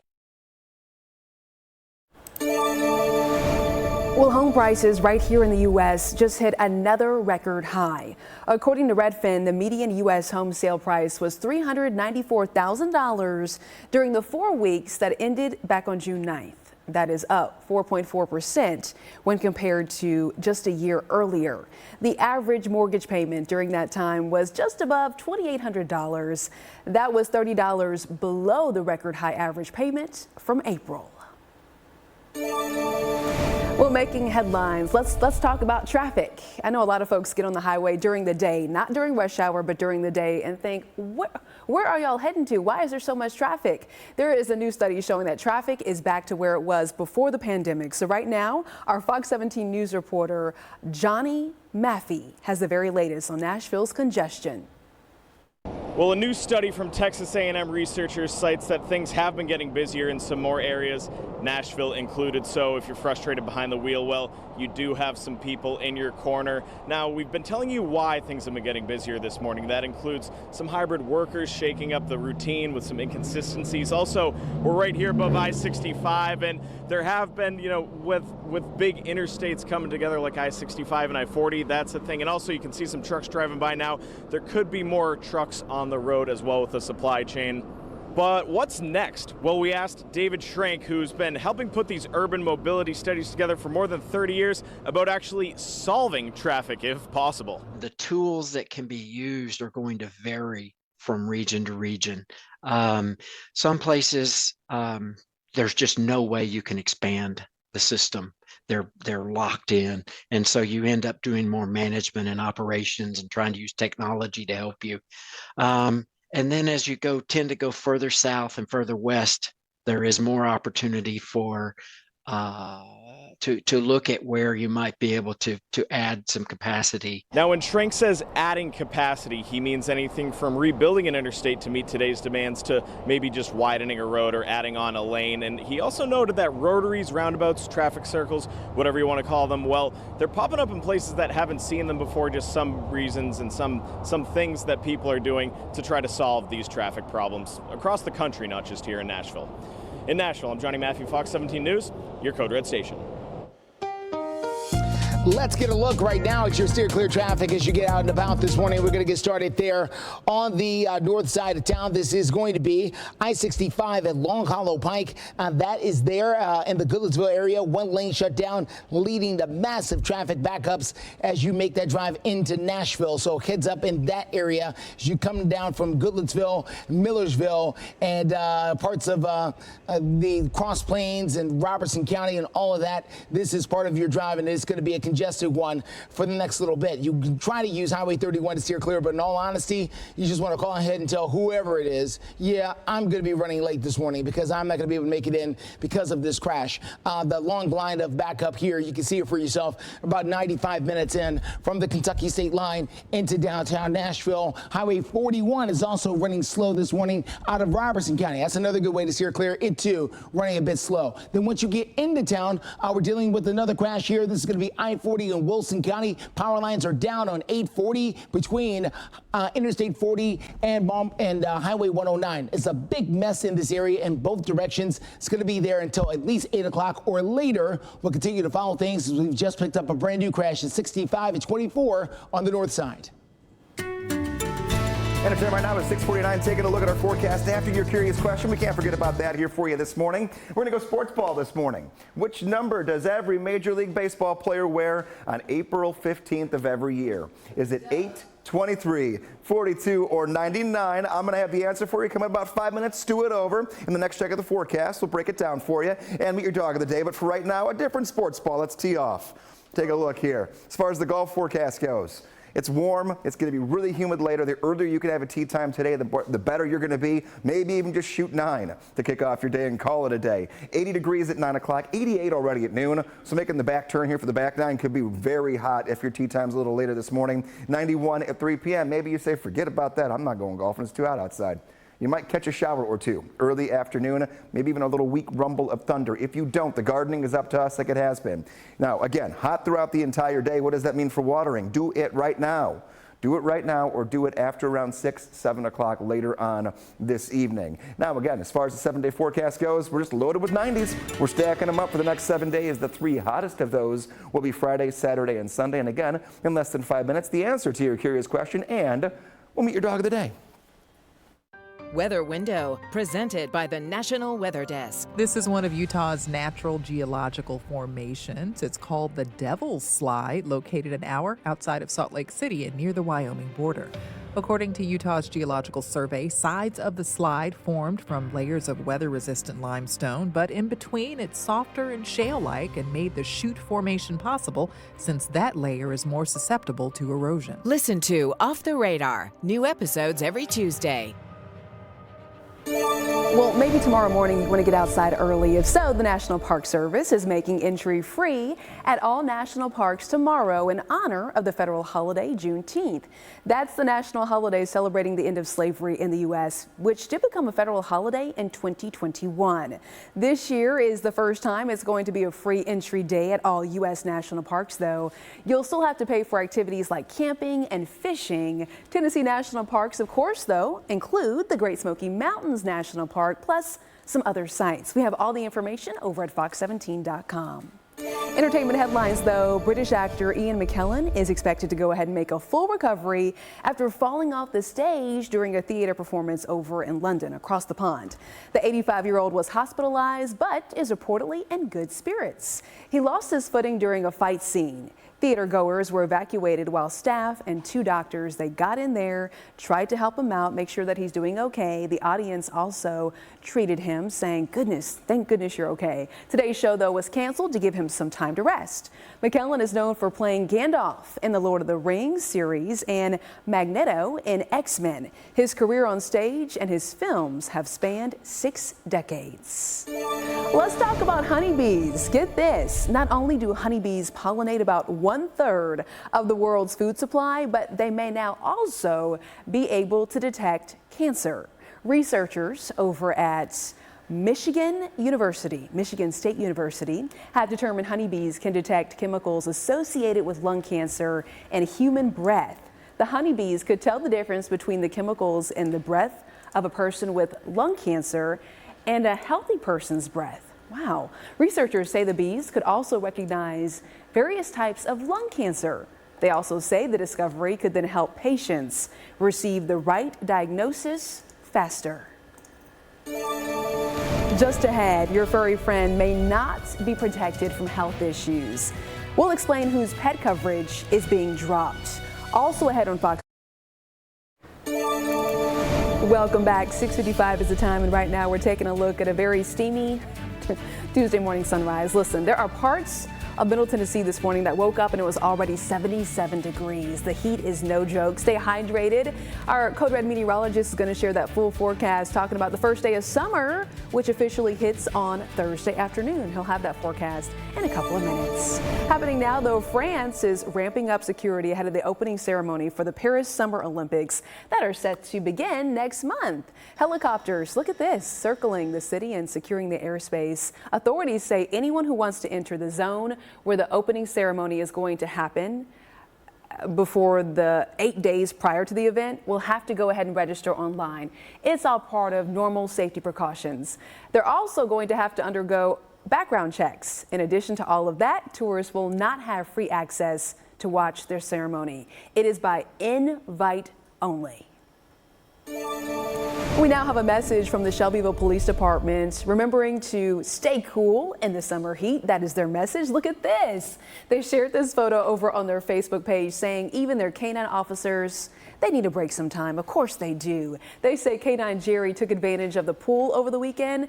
Jerry has the right idea. The department says everyone needs to just make sure you're hydrated and find some cool ways to go ahead and stay cool just like Jerry. Jerry, I'm going to find my nearest pool this weekend for sure.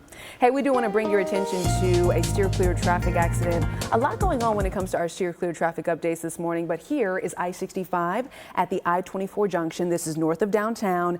This is where you can see an overturned vehicle. Thankfully, TDOT is on the scene. They're over there on the right shoulder, but it is certainly slowing down traffic and having an impact on your commute times out there. So we're working to get some more updates about this overturned vehicle. Please be mindful of this. This is a live look, I-65, the I-24 junction north of downtown. We'll continue checking in on this. Hopefully it gets cleared soon and it doesn't cause any more traffic headaches. When it comes to your forecast, though, let's check in with our Code Red meteorologist. Greg, did you see that photo of Jerry?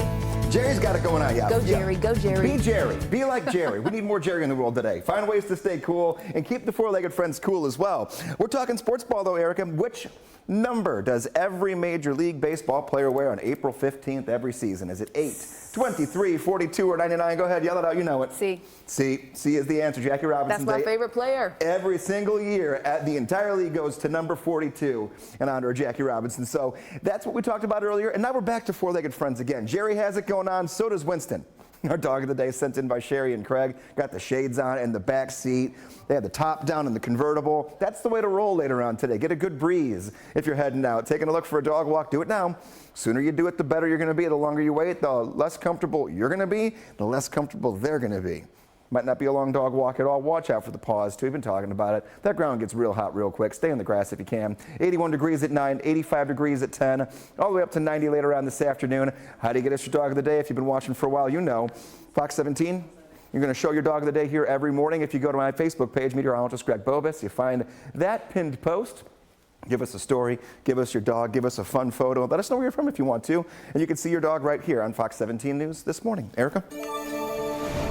Greg, thank you so much. Hey, get this. A massive historic ship needs a new home. We're going to show you some of the photos and also give you the details. A federal judge went ahead and ordered that the conservancy that oversees the SS United States leave its berth over in Philadelphia by September. Okay, they got to get out. That is all because of a legal battle with the docking company. The company doubled the ship's daily fees back in 2021, but the Conservancy refused to pay the increase.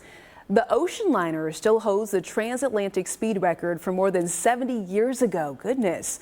It also doubled as a military transport ship before ultimately being taken out of service. That was back in 1969. Let's see what's trending over on our website, fox17.com. We are now getting some more updates, including a statement from leaders in South Nashville regarding South Nashville's Plaza Mariachi. They're facing foreclosures, and it really is leaving a lot of the business owners, the restaurant owners over there, in limbo. And they had to go through so much surviving the pandemic, and now they're wondering what is going to come over the next couple of months. Stay with us. Our 7 o'clock hour is starting right now. You're watching Fox 17 News This Morning, your Code Red station. Coming up on Fox 17 News This Morning, your only live and local station at 7 o'clock. We're live outside WeGo Central, where the mayor's big transit plan is going to be a big topic of discussion at tonight's Metro Council meeting. We're breaking down what some are calling a massive overhaul of the system.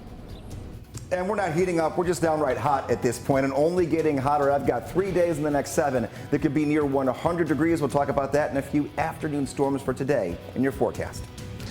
Steer clear traffic gets us to the north of town. Another crash on 65, this one near I-24. This one is going to cause a little bit of a backup here as people slow down to take a look. We're going to have the very latest on it and a few others around town coming up very soon. Certainly a lot to get to, but let's start by saying thank you for waking up with Fox 17 News on a Tuesday morning. I'm Erica Glover. And I am Justin McFarland. Fox 17 News, your only live and local news source with you from 7 until 9. We begin this 7 o'clock hour with the Metro Council. They're going to be meeting later tonight to discuss the mayor's transit plan. Yeah, so Fox 17 News' Johnny Maffey is live in Nashville previewing for us after speaking with people who say this is a complete overhaul. Johnny, what can you explain with us? Yeah, that's absolutely right. So it'll be brought up. The first reading is at tonight's Metro Council meeting. And if this WeGo plan were to expand, if this WeGo plan were to pass, it would expand the system 24/7 around the clock, which does raise some concerns we'll talk about in a moment. And it's just a small part of the mayor's $6.9 billion transit plan. Now, how would this all get paid for? Well, we talked to Jacob Coupin. He is one of the Metro Council members, and he says this would increase the sales tax by 0.5%, which is a way of capitalizing on tourism because Metro Council District 19 member Jacob Coupin says 60% of the sales tax revenue comes from tourists. Coupin lives in the Germantown area and explains one reason he says this is needed. And the bus that I have access to is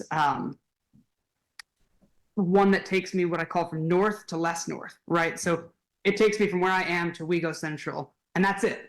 And with this, and then I can wait, and I can get another bus and take another bus down, but a 10 or 15 minute car ride would take about 45 minutes by bus.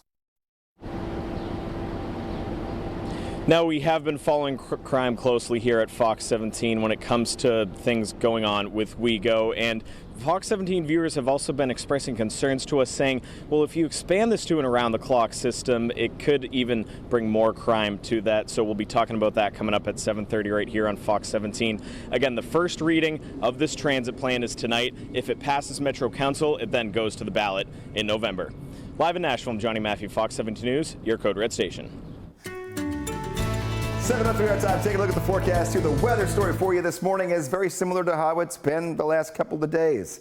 So we need to flip a new page to a new chapter at this point. We're just stuck. It's that chapter in the book you just want to get to the end of. We're not there yet. We're stuck in the 90s, warm around the clock. Here's the little change. The only little one, it's not a good one either, is that now our nighttime temperatures are near record breaking. What that means is that they're staying so warm that they're becoming close to records for our warmest overnight temperature for each date the next 4 days. That's not good to add on to 90s during the afternoon. Not a lot of relief. Some rain today. A couple of light rain showers have been out there in the radar. There are a few that I'll pinpoint for you in about 5 minutes. The big story, though, is this afternoon toward the evening, a few pop-up showers and storms. The rain we get this morning, very fleeting, not heavy, little tiny pockets that don't last all that long. Mainly it's just the humidity and the heat. We're already up near 80 degrees. Up and out the door this morning. That's the case for you.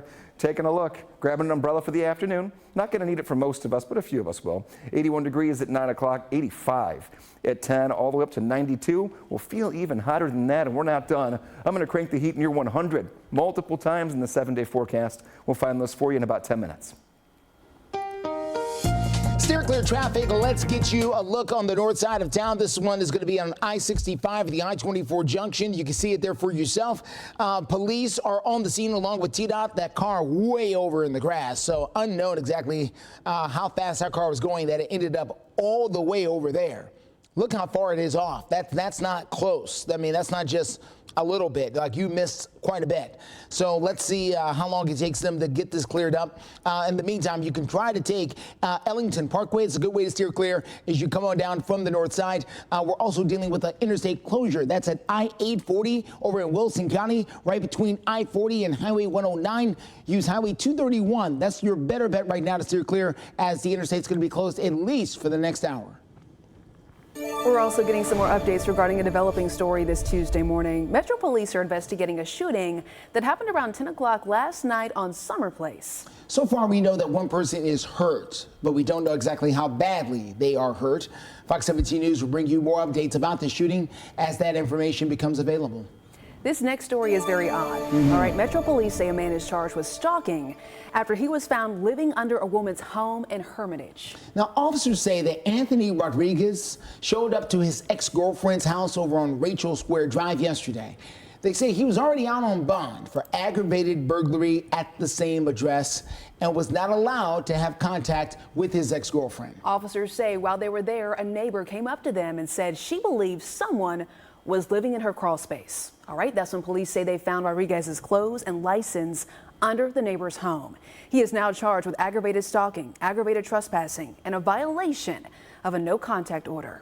Well, is it indecent or is it educational? That is what some members of the Williamson County School Board are trying to decide when it comes to library books. We're going to give you both sides of this issue. And Fox 17 News continuing to update you regarding your steamy Tuesday forecast and keeping a very close eye on the overturned vehicle north of downtown. More updates to come. Nearly 22 million children living in America rely on schools for their meals. Fox 17 News and our parent company, Sinclair Broadcasting. 7:09 is the time, and we are following some more breaking news updates regarding wildfires. Folks are being forced out of their homes as wildfires continue spreading, this time over in New Mexico. Go ahead and take a look at the photos and videos. You can see long lines of vehicles trying to get away from this town of Ruidoso as heavy smoke towers over them. Homeowners were given orders last night to evacuate immediately, and when you see this video, you understand why. Crews also went door to door working to warn people as the wildfires threatened property. We understand the wildfire has spanned more than 5,000 acres and threatens to destroy the entire village of this community. Coming up on 7:10 on this Tuesday morning, what is indecent and what is educational? That is a question facing the Williamson County School Board as they try to remove inappropriate books from their school library. For example, what about the sculpture or picture of the sculpture of Michelangelo's David? Is that indecent or educational? What about pictures found in National Geographic magazine? What is that? Is that educational, or do you rather your kids not see something like that? The school is trying to get in line with the brand new state law. The lawyer for the school system says there's still lots of questions about it, though. There's no First Amendment right to have an art book with nudity in it in a school library. But if you were to begin to remove art books that depicted certain types of indigenous persons, for example, and not a picture of the statue of David, then suddenly you're looking at something that could very easily open itself into a First Amendment challenge. So no, I'm not confident at all. I'm doing the absolute best I can. Well, the school system is expecting to get a round of complaints about books in their library once the state law takes effect coming up on July the 1st. We have now learned the identity of a man killed in a high-speed crash on Sunday in Clarksville. The Clarksville Police Department is sharing the brand new details with us this morning. They say that it was 47-year-old Huey Johnson who died in the Peachers Mill crash. The red Ford Fusion drove away from the scene. Police say their investigation is showing that both cars were driving at a high rate of speed before that crash even happened. The Ford Fusion did not hit Johnson's car, they say. If you have any information about this crash, you are still asked to contact the investigator there with the Clarksville Police Department. That number right there. Take a good look at the bottom of your screen. And also on your screen, a few little light rain showers here south of I-40, bubbling up from south to north. They're not heavy. There's no thunder or lightning, but we'll pinpoint a few of these and look ahead to a few more possible storms this afternoon. And steer clear traffic takes us to the north side of town. That's I-65 and I-24. One vehicle way off the road somehow. We're going to tell you the best way to steer clear of this and anything else that's in. Well, I was a probation officer at juvenile court for 10 years. So locking them up is not the solution. Operation Crime and Justice this morning. We've got continuing coverage of the recent spike in teenage crimes across several communities in Nashville. Yeah, Fox 17 News' Peyton Muse joining us live in the studio with more. Good morning, Peyton. Good morning, Justin and Erica. And we got the numbers from MMPD for juvenile arrests from 2022 through now, June this year, 2024, and those numbers are up. We took a look at the first 5 months of juvenile arrests for 3 consecutive years. In 2022, 697 teens arrested from January to May. 2023, 803 juveniles arrested. This year, 860. That's 57 more teens arrested so far from this year compared to 2023, a 7% increase. Pastor Howard Jones is a principal within Metro Nashville Public Schools and spent a decade as a probation officer in juvenile court. He says we are better than this. We've got to stop the killing.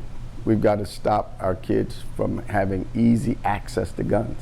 The fathers are going to have to connect up really aggressively to connect with our kids that are killing and shooting each other. Mayor Freddie O'Connell says the city is tackling juvenile crime in a variety of ways through Urban League, Gideon's Army, and through Metro Action Commission's Power Youth Initiative. We're trying to focus on safety, making sure we resolve crimes as they come up, prevent crimes before they occur as best as they can, and also make sure that young people have access to the best opportunities they can to avoid crime altogether. Pastor Jones says this is a lack of connection, and during his time as a juvenile probation officer, he noticed a common theme.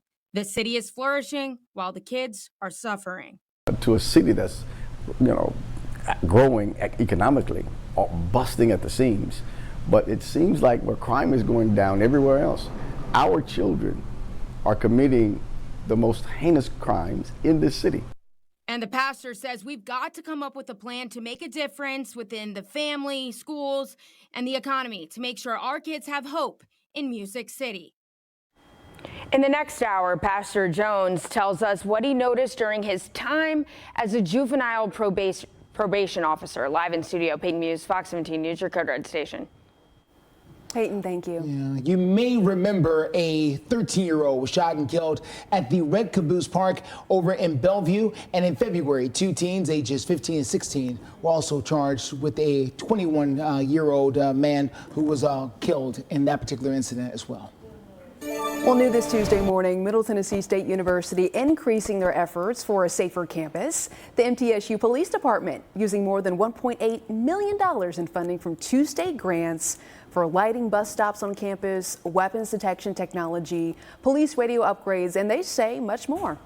Yeah, this is all part of a larger pot of $30 million spent on the other colleges here across the state. So they are looking to make sure they secure their piece of that pie. Let's check in now with our Code Red meteorologist. You know what, Greg? I was outside yesterday and I saw baseball teams practicing. Yeah, it's one of those things where you can still do some of those things outside. It's just how long are you in the sun directly? How much hydration? How many breaks are we getting? Yeah, it's that time of the year you have to watch all those things really carefully if we're out there, especially exercising and exerting ourselves for practice. It's just keep all those things in the back of the mind. We're only going to get hotter by the end of the week than we are cooler.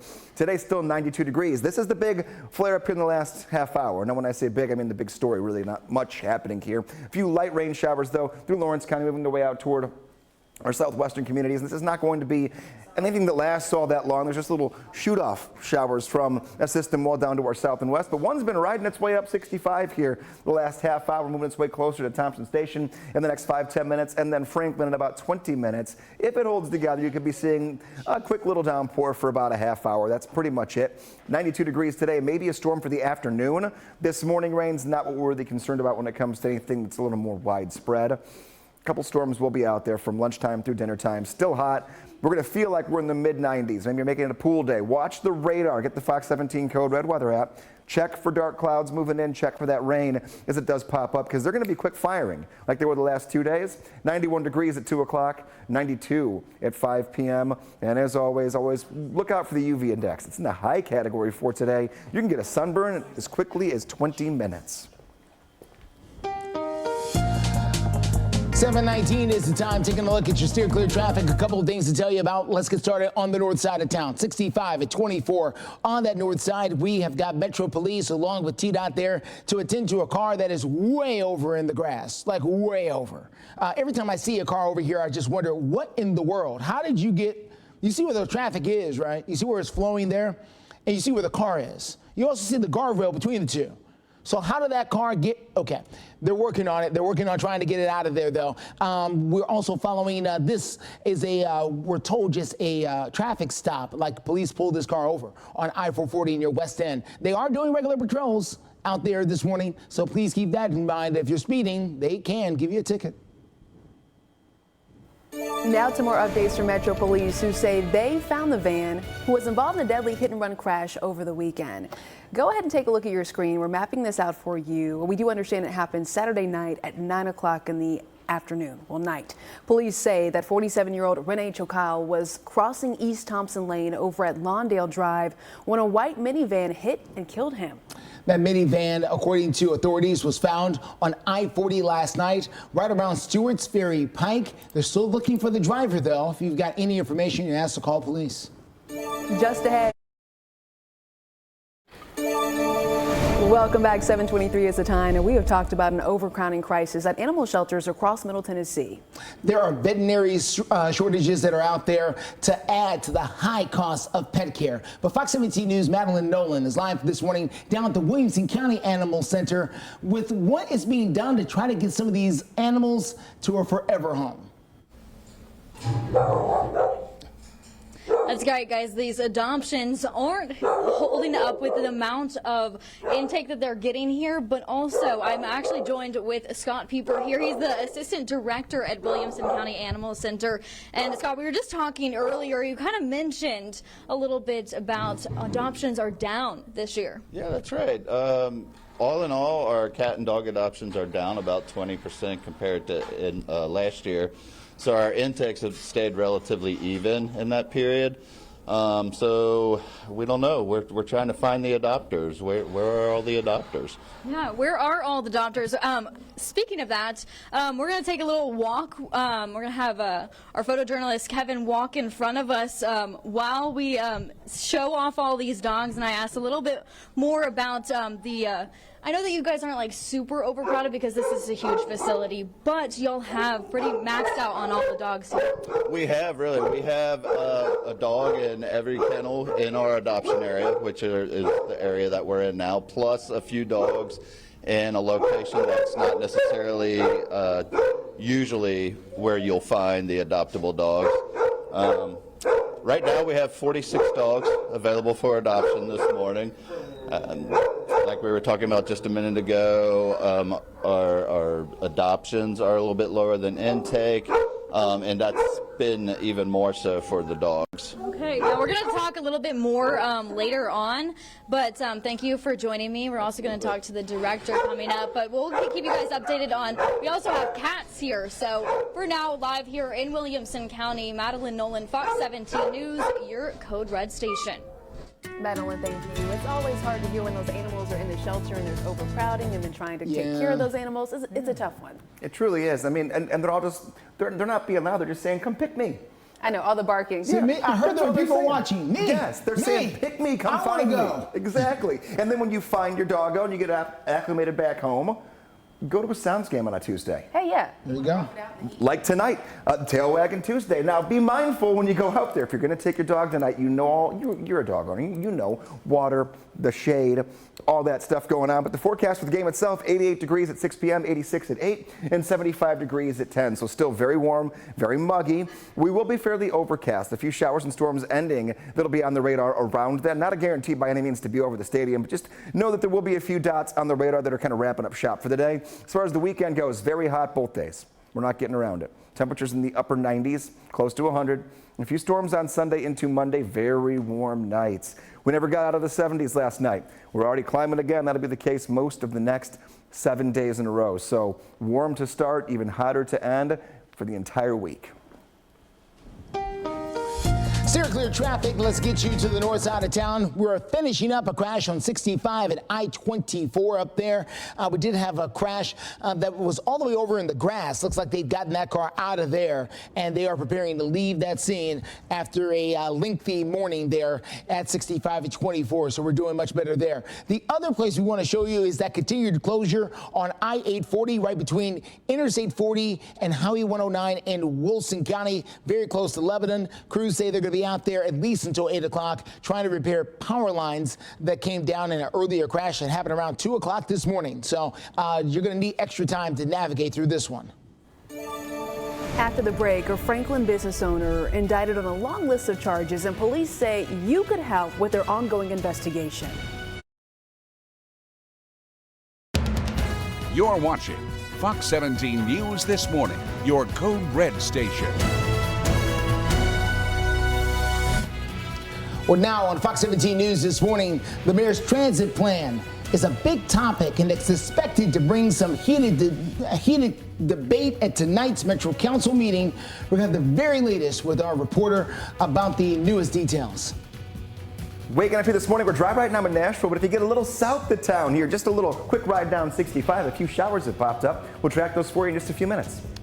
Wrapping up a crash at 65 and 24 on the north side. Once this crash gets out of here, we still got one big one to tell you about, and it's an interstate closure. We'll take you there coming up in a few. Thank you so much for waking up with Fox 17 News this Tuesday morning. I'm Erica Glover. And I am Justin McFarland. Jen Waddell has this Tuesday off. Fox 17 News has got you covered live through 9 o'clock this morning with the latest information, news, traffic, and weather. Tonight, Metro Council is having its first reading on the mayor's transit plan that council members call a massive overhaul of Nashville's transportation system.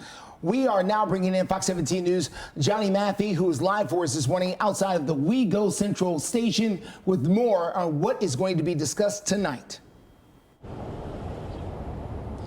Good morning, Justin and Erica. So I talked to Metro Council member Jacob Coupin about this proposal, and what he says when I asked him about some of those safety concerns that viewers have been saying is that actually, well, We Go Central, with the expansion of everything, if this plan were to pass, would actually be decentralized, which he hopes would then decrease crime. Now, Coupin also says there are 30 plus co-sponsors on Mayor Freddie O'Connell's $6.9 billion transit plan, which might look like something new to Nashville, but not to other places. So this isn't something special Nashville's come up with and trying to do. We're actually trying to catch up to other cities. So in federal grants, right, our federal taxes that we're giving to the government are allocated. They're allocated to other cities.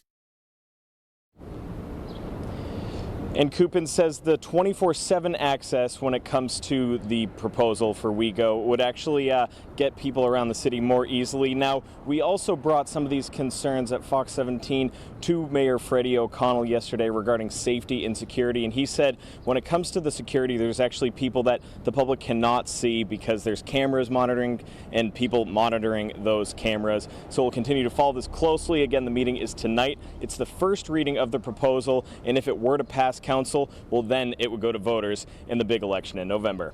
Live this morning in Nashville, I'm Johnny Maffey for Fox 17, your Code Red station.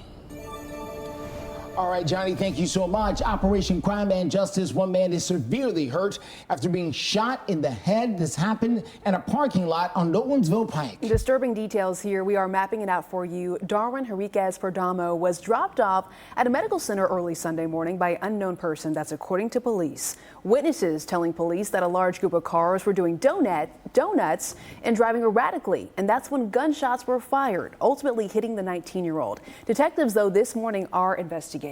If you've got any information about this, you're asked to contact Crime Stoppers, that number right there at the bottom of your screen. If you want to know about the latest forecast, you don't have to call a number. Just stay with us right now. We're going to get to Greg Bovis. He's standing by with a look at another steamy one. Yeah, let's work you through. Yeah, you call that number. It's a busy signal right now. We're just going to get it to you right here on the TV. Taking a look here, top of the radar. I mentioned a couple of showers here in the last 45 minutes that have tried to develop here and become a little more organized. Really, it is kind of just light to moderate rainfall in tiny little pockets. Lawrenceburg area, you're seeing a little bit of this. Waynesboro as well.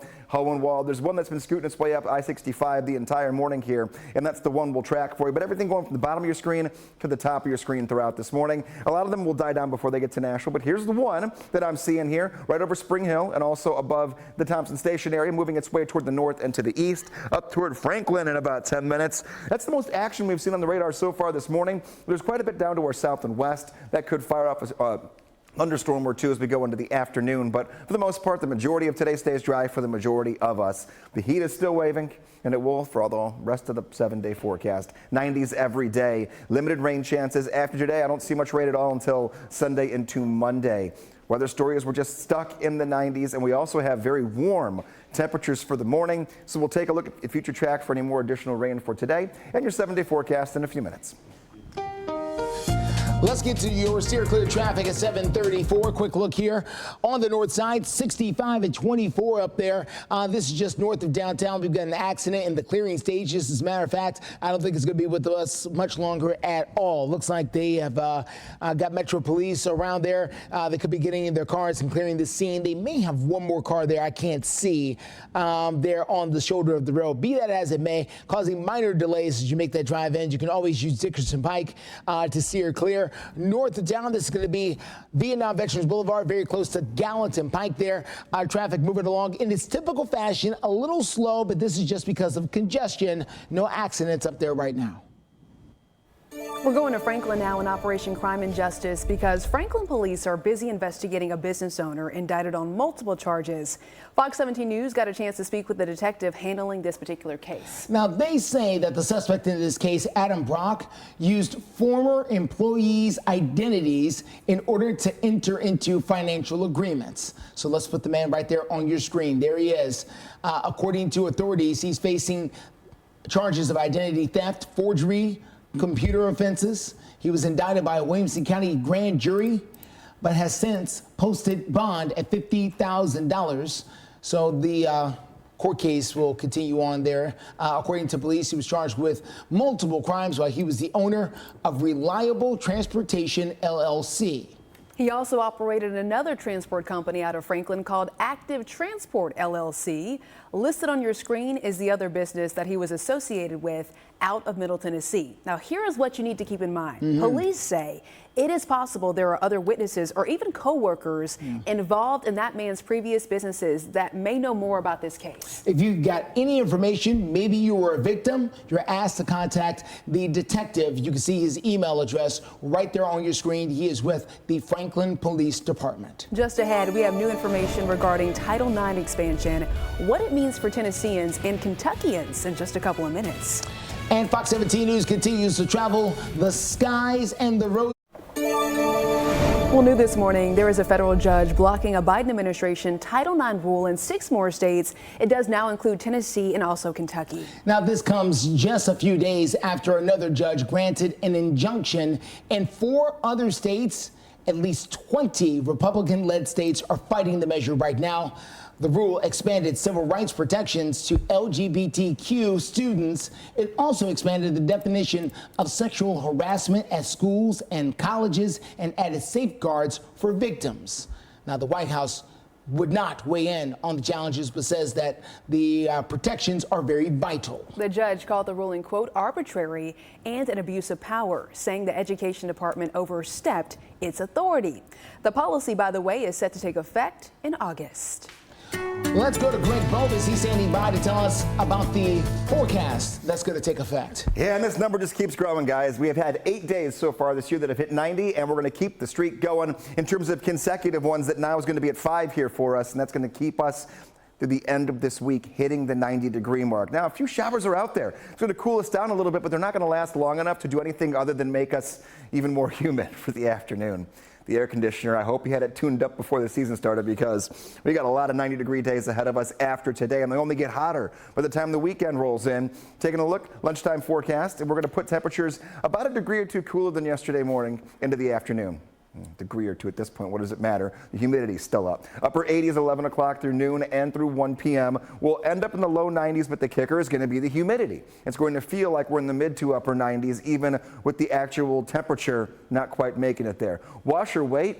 I mean, if you're going to do it by hand, you might want to just shoot the hose up in the air for a second and cool down. It's going to be one of those kind of days. I would say wait until tomorrow, though, because we're going to be really in that hit and miss variety thunderstorm activity scenario that we've worked through a couple days in a row, so that's going to be there with us. We'll look ahead on the next check of the forecast at the 7-day. We'll look at future track for this afternoon, and then we'll talk about 3 days that could hit 100 degrees by the end of the 7-day. Steer clear traffic at 7:42. Quick look outside here at Vietnam Veterans Boulevard near Conference Drive. A bit of a backup here, just congestion as you make that drive down from Hendersonville this morning. This is nothing more. So no crash in front of us. This is just a lot of people trying to get out of Hendersonville right now. We're still dealing with a bit of a slowdown, as a matter of fact, a full stoppage. This is going to be on I-840, very close to I-40 in Wilson County. Been dealing with this all morning long. You can try to use Highway 109 or better yet, Highway 231 to steer clear. They're hoping to get that up and open again around 8 o'clock this morning, but they warn it could be 9 o'clock or later. Ahead on Fox 17 News this morning, we have continuing coverage of the Covenant School shooters' writings courtroom battle. Fox 17 News anchor and investigative reporter Kelly Avellino has the very latest updates. Right now, Fox 17 News is continuing to follow the ongoing courtroom battle over whether the Covenant shooters' writings are going to be made public. This is after more journal entries were leaked a little bit earlier in the month. Fox 17 News' Kelly Avellino joining us here right now. She sat down with the former Metro police officer who's accused by the now, current police department as being the accused leaker. That's right, guys. Yesterday, Fox 17 News was inside the courtroom for an emergency hearing called by the judge over those leaked writings. Now, this comes after the Tennessee Star published the content of some of those journals a couple weeks ago. The Tennessee Star is also a plaintiff in the overall lawsuit, aiming to make those documents public regardless. Parents of Covenant students are fighting their release. Now, recently, former Metro Police Internal Affairs Officer Garrett Davidson filed a 61-page complaint calling out MMPD on a slew of allegations of misconduct. Last Friday, new court documents revealed that MMPD is now pointing to Davidson as the alleged leaker. Lieutenant Aldridge Arevalo said that he gave a hard drive with the Covenant investigative file to Davidson to store in a safe. The lieutenant said that Davidson was the only person to have had a key at the time. I asked Davidson yesterday for his response. But I've had zero contact with the department on this matter. They've not asked for my opinion, my involvement, or anything. And to that end, though, I'm fine with them questioning and wondering and looking. Now, there are other investigators at MMPD with access to the Covenant investigation file, mainly those detectives working directly on the case. I can tell you the courtroom was packed yesterday with the judge hearing arguments about why the Tennessee Star should not be held in contempt for releasing the contents of those writings, possibly violating orders.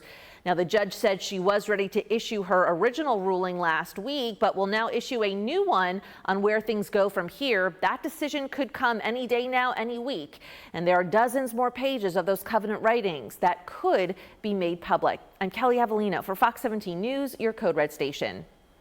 All right, Kelly, thank you so much. This is not the first time that someone has leaked images of the shooter's journal. No, late last year, several photos of shooter Audrey Hale's writings were posted by a podcaster, and she wrote about battling mental health and feeling that she was born the wrong gender. 3 Covenant School students, though, we understand students and staffers, 6 people in total, were killed during that school shooting.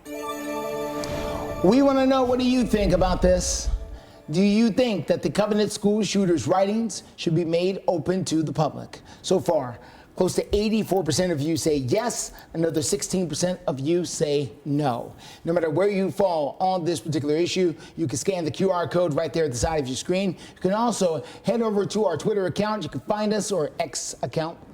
You can find us at Fox Nashville in order to chime in on this particular question. Well, there is a serious overcrowding crisis that is just really impacting animal shelters across Middle Tennessee, from veterinarian shortages to the high cost of pet care. Fox 17 News' Madeline Nolan joins us live this morning from Williamson County at their animal shelter, speaking with the directors and trying to talk about this problem that's only getting worse to try to get these animals adopted.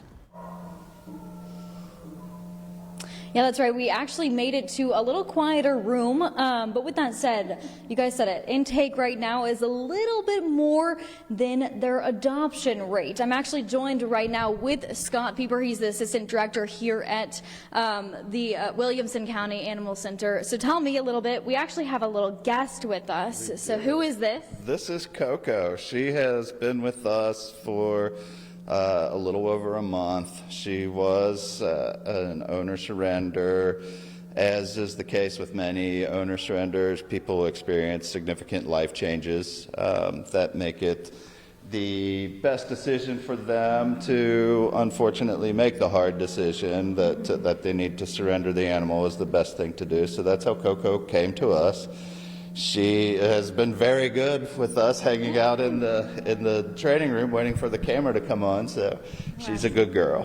Yeah, she sure is. And y'all have a pretty big, I guess, facility, but it's still pretty full right now. And you said that a lot of them are surrenders, but a lot of them are strays. So you did mention, what can people do to make sure that their dog doesn't end up in here? Yeah, absolutely. So actually, this is a great time of the year to be talking about this. One of the easiest things that people can do is to have their pets microchipped and keep that information updated.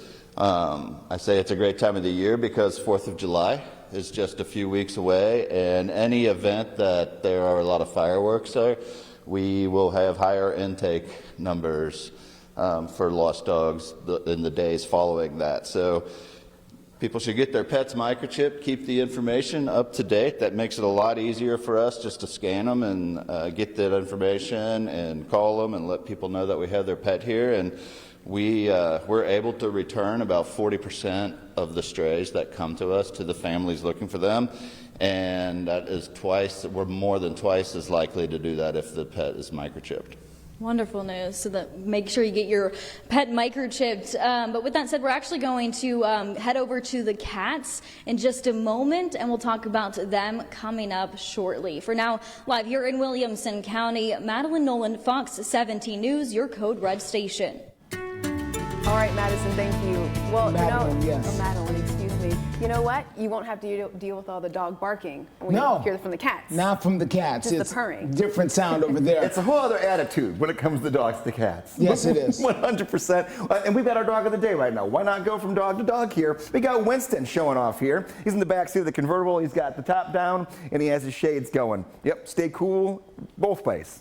Look cool, feel cool, Winston, today. Sherry and Craig, thank you for this photo here from Mount Juliet. You can always share your dog of the day pics. Let's make sure that we're all keeping the dogs, well watered, walking early if we can, not doing it right in the middle of the day. This is nothing new at this point. We've been doing this for a good 4 or 5 days in a row.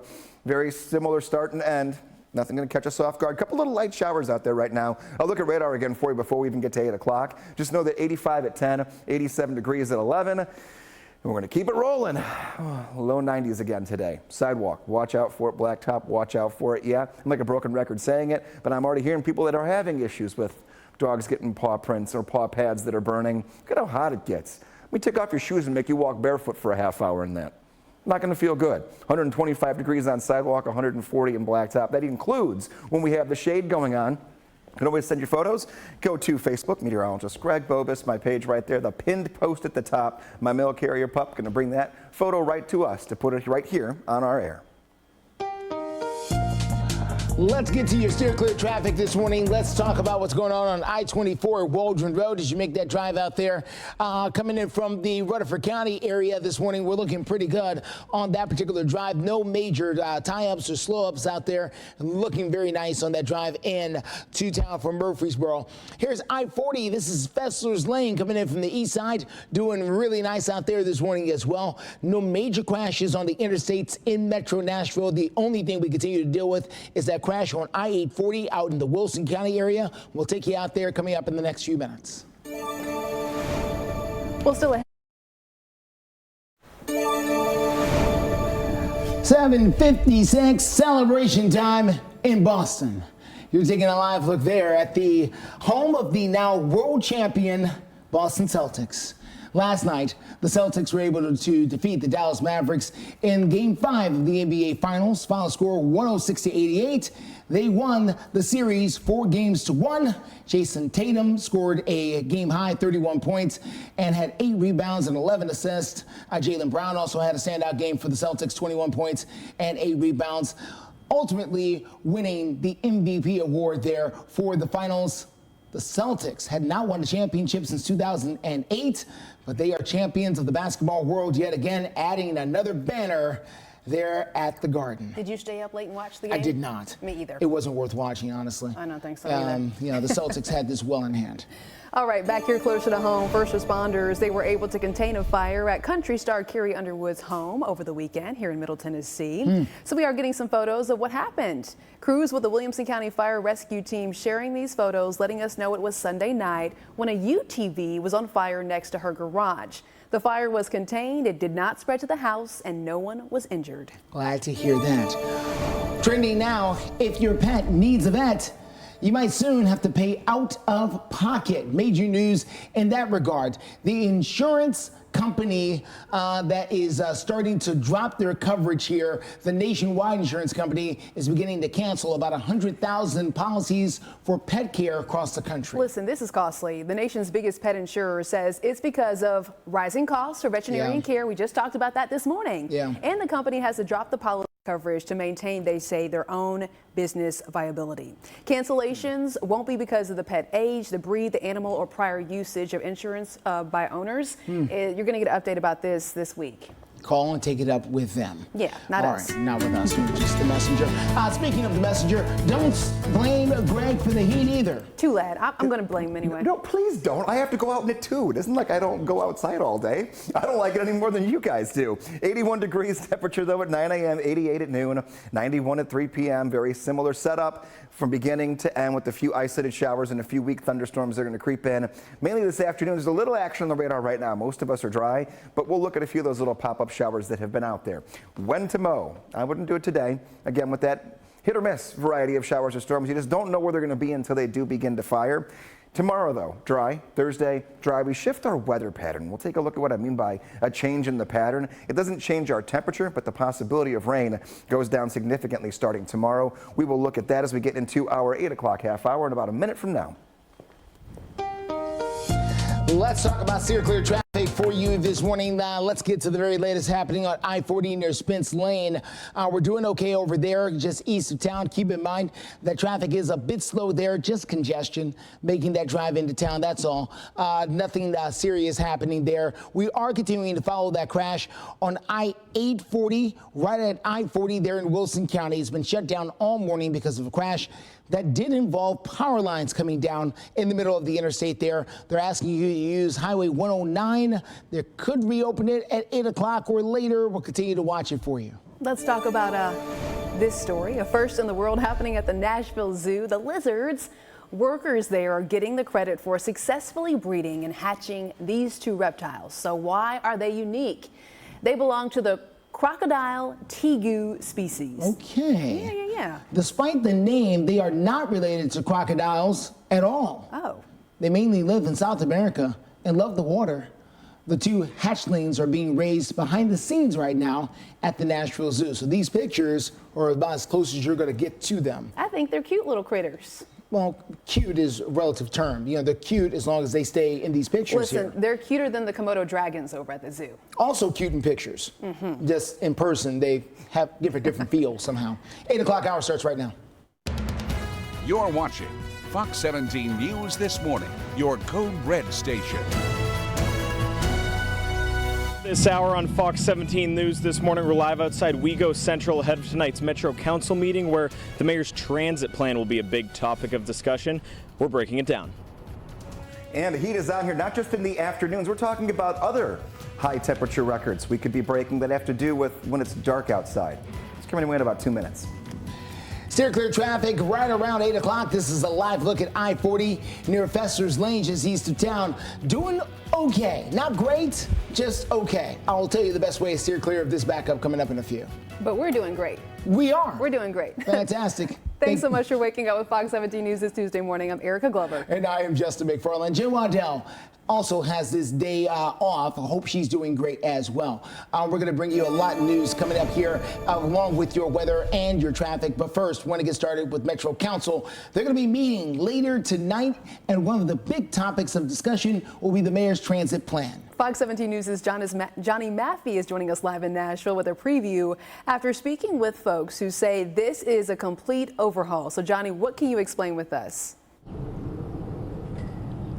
Well, Justin and Erica, if this plan were to pass, well, the Wego Central, which we're live outside, the Wego bus system would move to a 24/7 operation, and that's just part of Mayor Freddie O'Connell's $6.9 billion transportation improvement plan. So, well, how would this all get paid for? Because $6.9 billion is, of course, a big number. Well, a Metro Council member, Jacob Coupin, tells me that it would be with the sales tax. It would bring a 0.5% increase to that. And that's a way, he says, of capitalizing on tourism, because Metro Council District 19 member Coopin says 60% of the sales tax revenue does come from tourists. And Coopin also, he says he lives in the Germantown area and explains one reason why he says this is needed.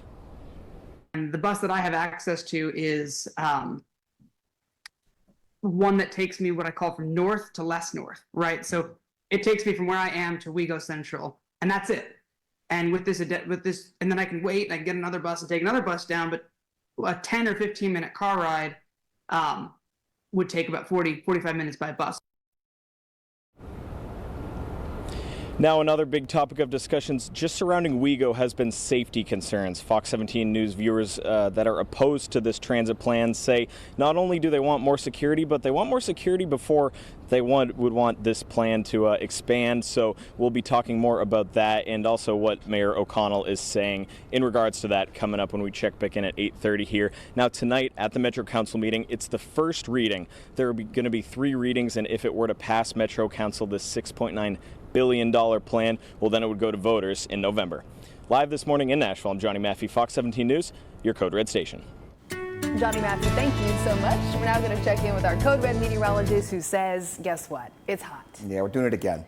One little change this morning, though. A couple little light showers have popped up. They're nothing heavy. There's no lightning, no thunder, and they are very small in nature, and they're very short-lived in nature. But you can see, moving toward the Mount Pleasant area, Waynesboro also, moving away from Lawrenceburg. Everything going from the bottom of your screen to the top end of your screen. And we'll see a couple more of these, then we'll dry out for late morning and bring back another batch of some showers, and maybe a weak storm or two this afternoon. Very similar to yesterday. Most of us are going to stay dry. Those of us that get the rain, it could last a good hour or so. Now, I mentioned a few minutes ago when we started this half hour of news that we could be breaking some records when it's dark outside when it comes for high temperatures. We could be breaking records the next 4 mornings for the warmest low temperature on that date. This morning, do not believe, it's not official yet, that we did not go below the 73-degree mark. So if we didn't, that means that this is the warmest low temperature we've seen on June 18th since 1876. That's the kind of era we're in. All of your mornings are warm. This afternoon, 92 degrees. We'll work through the later showers for today, and then I'll find a few days that could be near triple digits. A lot coming your way in the next check of the forecast. Let's talk about steer clear traffic as we take you over to the east side of town. This is going to be I-40 at Fessler's Lane there. You can see traffic moving along pretty well. Just some congested spots here and there. If you don't like what you see on your screen, no problem. You can always take Elm Hill Pike or Lebanon Pike. Those are good ways for you to steer clear of that. Other things we're continuing to follow include crashes down near 840 in Williamson County. We'll get you over there in a few minutes. This is 24 near Hickory Hollow, looking typical for this time of the day. At 8:05, we do have an update this morning from Metro Police, who say they have discovered the van who they believe was stolen in a deadly hit-and-run crash that happened over the weekend. I want you to take a look at your screen. Happened around 9 o'clock on Saturday night. Police say a 47-year-old named Renee Cococal was crossing East Thompson Lane at Lawndale when a white minivan hit and killed him. Now, police found that minivan last night on I-40 near Stewart's Ferry Pike. They found it abandoned. They're still looking for the driver right now. Now to an update again from Metro Police, who say a man is charged with stalking after he was found living under a woman's home in Hermitage. Yeah, officers say Anthony Rodriguez showed up to his ex-girlfriend's home on Rachel Square Drive. This was yesterday. Yeah, they say he was already out on bond for aggravated burglary at the same address and was not supposed to be allowed to have any contact with his ex-girlfriend. Now, officers say while they were there, a neighbor came up to them and said they believed that someone was living in her crawl space. Well, according to police, they were right. They found Rodriguez's clothes and license underneath the neighbor's home. Rodriguez is charged with aggravated stalking as well as aggravated trespassing and violation of a no contact order. Is it indecent or educational? We're going to tell you what some members of the Williamson County School Board were talking about overnight as they tried to decide the future of certain books in their library. Nearly 22 million children living in America rely on schools for their meals. Fox 17 News and our parent company, Sinclair Broadcasting, are partnering with Welcome back. Fox 17 News covering more breaking news this Tuesday morning regarding our money and prices. We care about all of that. A new report states that consumers barely increased spending in May in comparison to April as high inflation and high interest rates curbed spending. The Commerce Department reporting that retail sales rose only 0.1% in May, and that's below the pace projected by economists. The retail sales information offers only a partial look at consumer spending because it excludes things like travel and lodging. So the question is, what is indecent and what is educational? That is the question that is facing the Williamson County School Board as they try and remove books from their school library in order to comply with state law. For example, the sculpture of David by Michelangelo. Is that educational or is that nudity? What about pictures in National Geographic magazine? The school systems are trying to figure out exactly what to do with that type of material, and they admit it is not the easiest thing to figure out. It says K through 12, nudity will not be in our classroom books and or library books, and also magazines and other, paraphernalia. Our policy does not cover this stuff. I still suggest that to show good faith, I believe our librarians who have vetted these books are going to know which books to tag that are going to be a problem. And I think that should be the first thing we look at. If we don't do it and we don't start looking at this stuff, the general public's going to do it. We're going to get slammed. And I don't want to see that happen. So that is what happened overnight there at the school board meeting. The school system is expecting to get a new round of complaints about whatever it is that's in their library when the new state law takes effect coming up on July the 1st. Well, just into our newsroom, Hendersonville police are looking for a missing girl this morning. They say that 14-year-old Sarah Schmidt was last seen at the streets of Indian Lake, that's a shopping complex, last night around 9 o'clock. Now, we're told she was last seen wearing a black hoodie, brown shorts, black socks, and black shoes. Police say that they received the missing persons report this morning. If you have any information about this, you're asked to contact the Hendersonville Police Department or you can contact Crime Stoppers.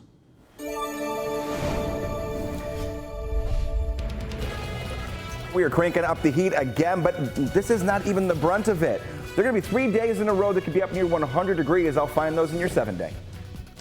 Circular traffic at I-65 at Dickerson Pike. Things are a bit slow there from the north side. They've been slow all morning long. I'll tell you why coming up in a few. Our children are committing the most heinous crimes in this city. In Operation Crime and Justice this Tuesday morning, we're continuing our coverage on crime impacting our youth around so many communities. Fox 17 News' Peyton Muse joins us live this morning here in the studio after she talked to one community leader dedicated to trying to stop it.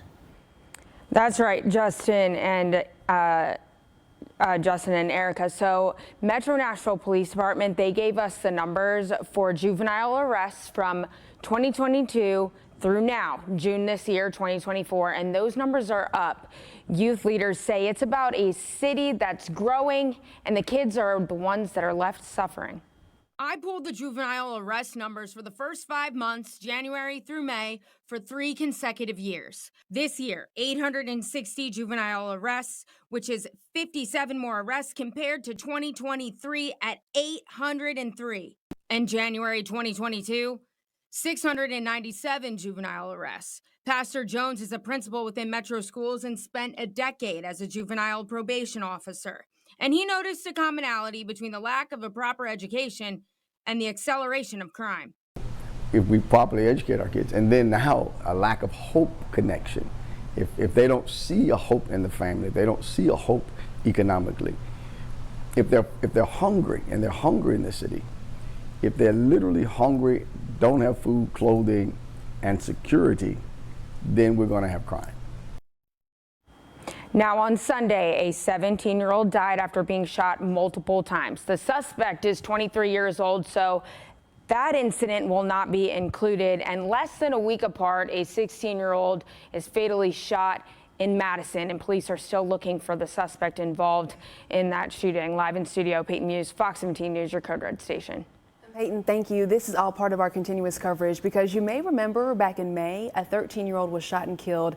That was over at the Red Caboose Park, a popular park and playground in Bellevue. And in February, 2 teenagers ages 15 and 16 years old were both charged with killing a 21-year-old man. We've got complete coverage on all of the teen crime located over on our website at fox17.com. We're taking a closer look over at Middle Tennessee State University this morning because they're increasing their efforts, leaders say, for a safer campus. The MTSU Police Department announcing that they are using more than $1.8 million in funding from 2 state grants for lighting bus stops on campus, weapons detection technology, police radio upgrades, and a lot more. Now, the university says these funds are part of a larger pot of $30 million that was split between the other colleges in the state. A committee has formed to decide exactly how to allocate these particular funds. 8:17 is the time. We're checking in for your forecast. Greg, you said that some places saw some sprinkles. Yeah. That could kind of sort of cool things off. It's going to cool it down for right now, but then add even more humidity to those areas this afternoon. So you get the break for now, and then you feel it later. There's just kind of no way to get around the humidity and the heat. Here is that radar picture for you right now. Waynesboro, Mount Pleasant, moving toward Hohenwald, moving just to the west of Franklin, pulling toward Pegram. And this will all cut across 40 right in the Pegram area in the next half hour. Not near Nashville just yet. So these are small little showers, but they definitely do give you a little cooling effect for the time being. Taking a look. A little overcast sky for us here to kick off this morning. Not going to be all that sunny just yet. Our best chance for sun will be late morning and then late afternoon through the evening hours. We're going to be warm though. We're still making it to 90 degrees. 8 days have done it so far this year. This will be day number 9. We average 49 per year. We haven't even started summer yet. It's on Thursday, and every day in the 7-day forecast is still loaded up with 90-degree days. Now, here's the rest of today. Future track not picking up on these early tiny showers that are south of 40, but we keep our eyes on those in real time for you. We go toward the afternoon, where does a better job? Like I mentioned, late morning, a little sunshine could creep in for us, and then we go right back into a few bubbling up showers and thunderstorms like we've had the last 2 days, where they're not everywhere on the radar, and we'll even get some sunshine mixed between. That's how it's been the last 2 days, and that's how it will be one last time today. By the evening, rain moves out, and then we are done with the rain for the rest of at least this week. The weekend will bring in some subtle chances Sunday into Monday, and if you want to fire up the barbecue, a fairly cloudy evening here, but relatively dry. Again, that rain ending around this time period for those areas where it does pop up. 92 at 5 p.m., 87 degrees. We're still really warm at 7, and at our peak heating of 92 this afternoon, we're going to feel as warm as 95 because of that humidity.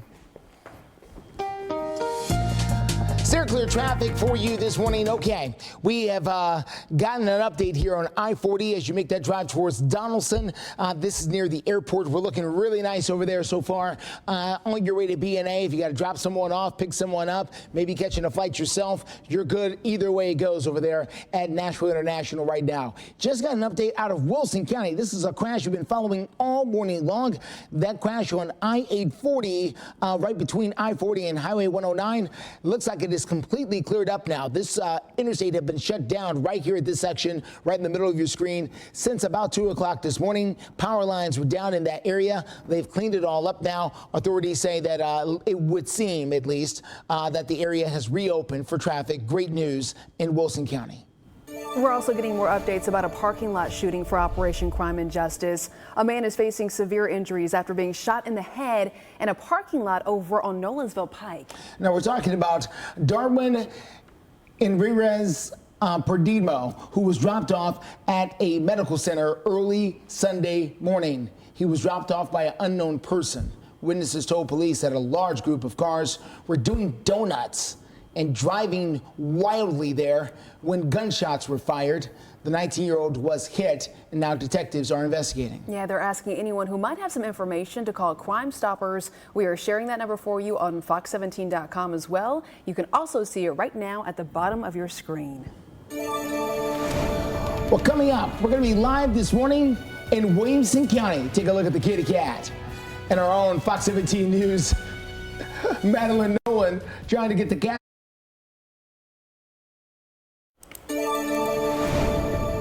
8:24 is the time. Overcrowding is a big issue at animal shelters across Middle Tennessee, and it's due to a variety of reasons. They need veterinarians, and of course, there's a high cost to pet care these days. So we're trying to tell you how you can help. Fox 17 News' Madeline Nolan is live from the Williamson County Animal Shelter this Tuesday morning.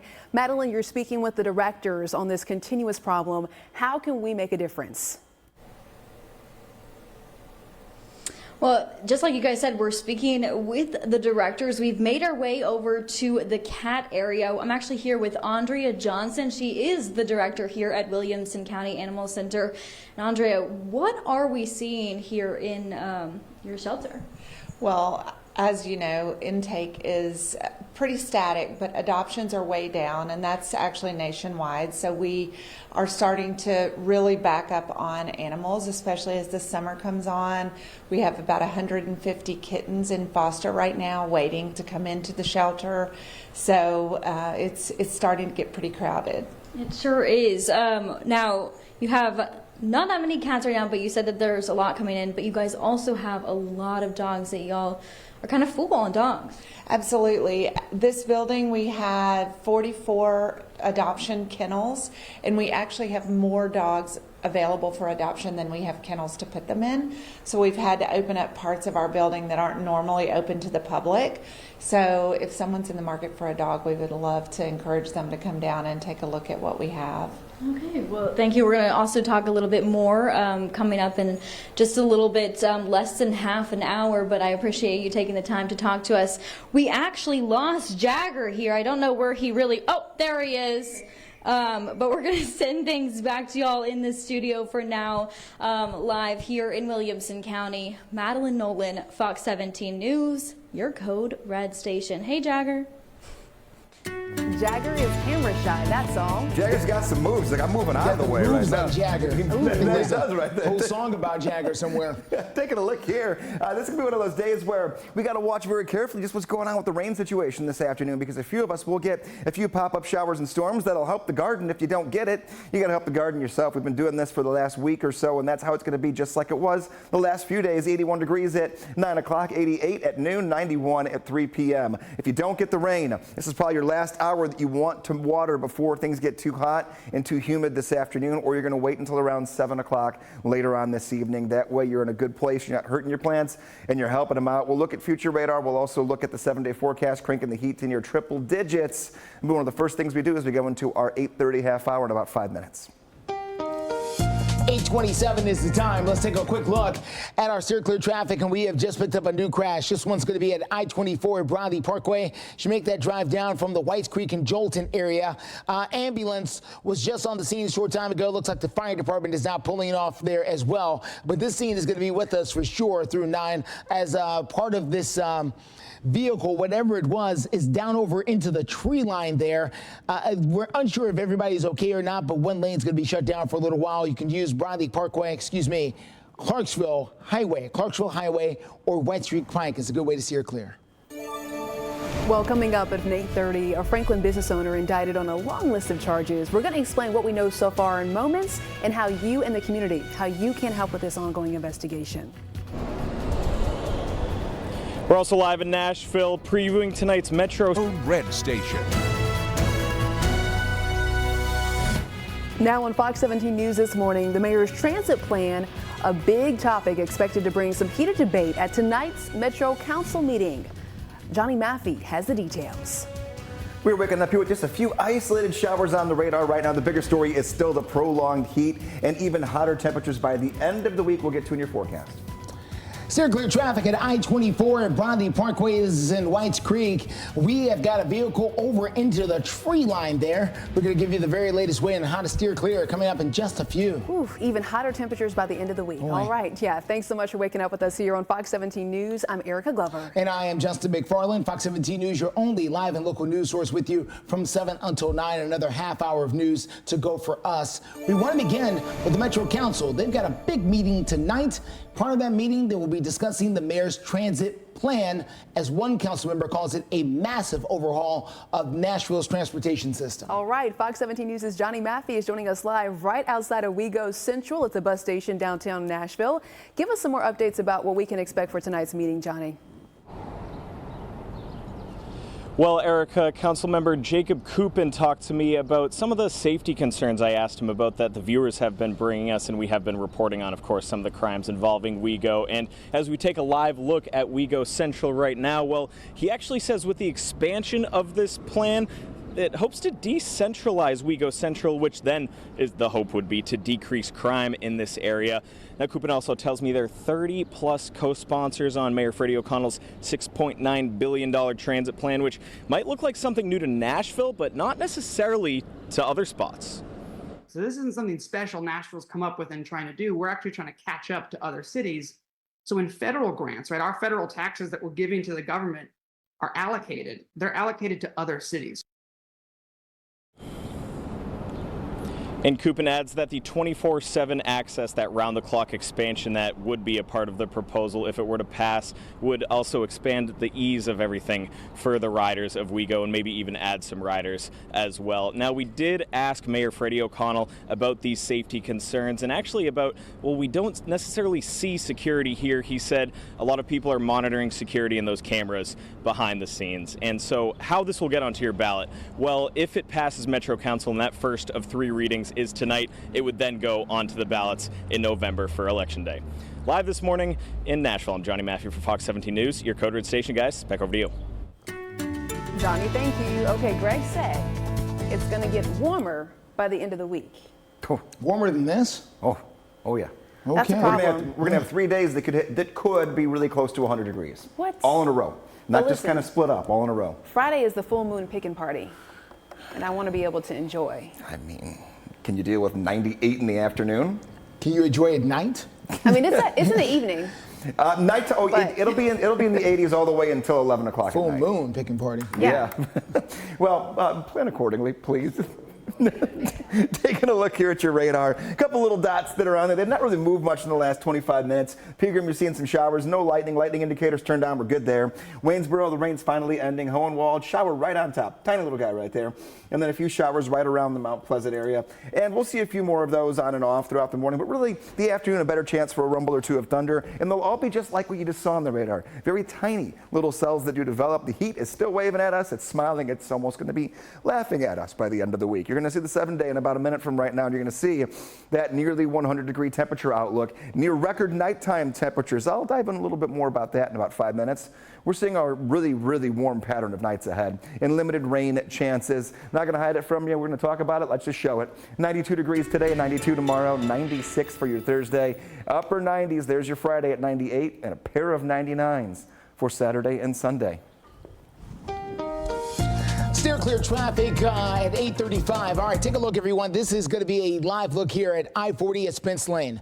One of the more dangerous things that we cover with steer clear traffic happening right now. A stalled out car square in the middle of the road. You're taking a look at 2 Metro police officers approaching the car right now as they have pulled up on the scene, and they have blocked off traffic in 2 lanes. But again, that car sitting square there in the middle, stalled out for whatever the reason, unsure exactly if they ran out of gas or if there's some other mechanical problem or who knows what it is, but they've got to get that moved out of the way, and then until they do, it's going to cause a slowdown coming from the east side. You can try to take Lebanon Pike or Elm Hill Pike to steer clear because this is going to back things up. We're also following a crash on I-24 at Briley Parkway. This one's going to hang out with us for a minute. It's over in the tree line. If you look at the trees there on the right-hand side of your screen, you may be able to see a little bit of the debris there left over from that crash. Authorities on the scene right now. Give them some space to operate. You can take Clarksville Pike. It's a good way to steer clear. Ahead on Fox 17 News, we are getting some more information regarding Title IX expansion. We'll explain what this means for Tennesseans and Kentucky.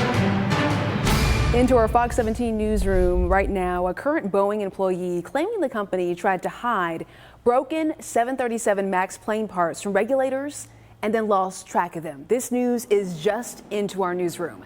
The Senate subcommittee investigation was made public hours ago. It claims that Boeing tried to hide the broken parts from FAA regulators by moving them out of sight and then falsifying records. In fact, Sam Mohawk, who works for Boeing Quality Assurance in Washington, says those parts probably ended up getting installed on some of the planes. Well, Boeing leaders say that they are reviewing the claims and they're encouraging employees to report all of their concerns. Boeing CEO is also set to testify before a Senate subcommittee later this morning. Coming up on 8:40, a federal judge has now blocked a Biden administration Title IX rule in 6 more states. That includes Tennessee and Kentucky. Now, this comes after another judge granted an injunction in 4 other states. At least 20 Republican-led states are fighting this measure. The rule would expand civil rights protections to LGBTQ students. It would also expand the definition of sexual harassment, as well as at schools and colleges, and add safeguards for victims. The White House would not weigh in on the challenges, but they do say that the protections are vital. The judge called the rule, quote, arbitrary and an abuse of power, saying that the Education Department has overstepped its authorities. The policy is set to take effect coming up in August.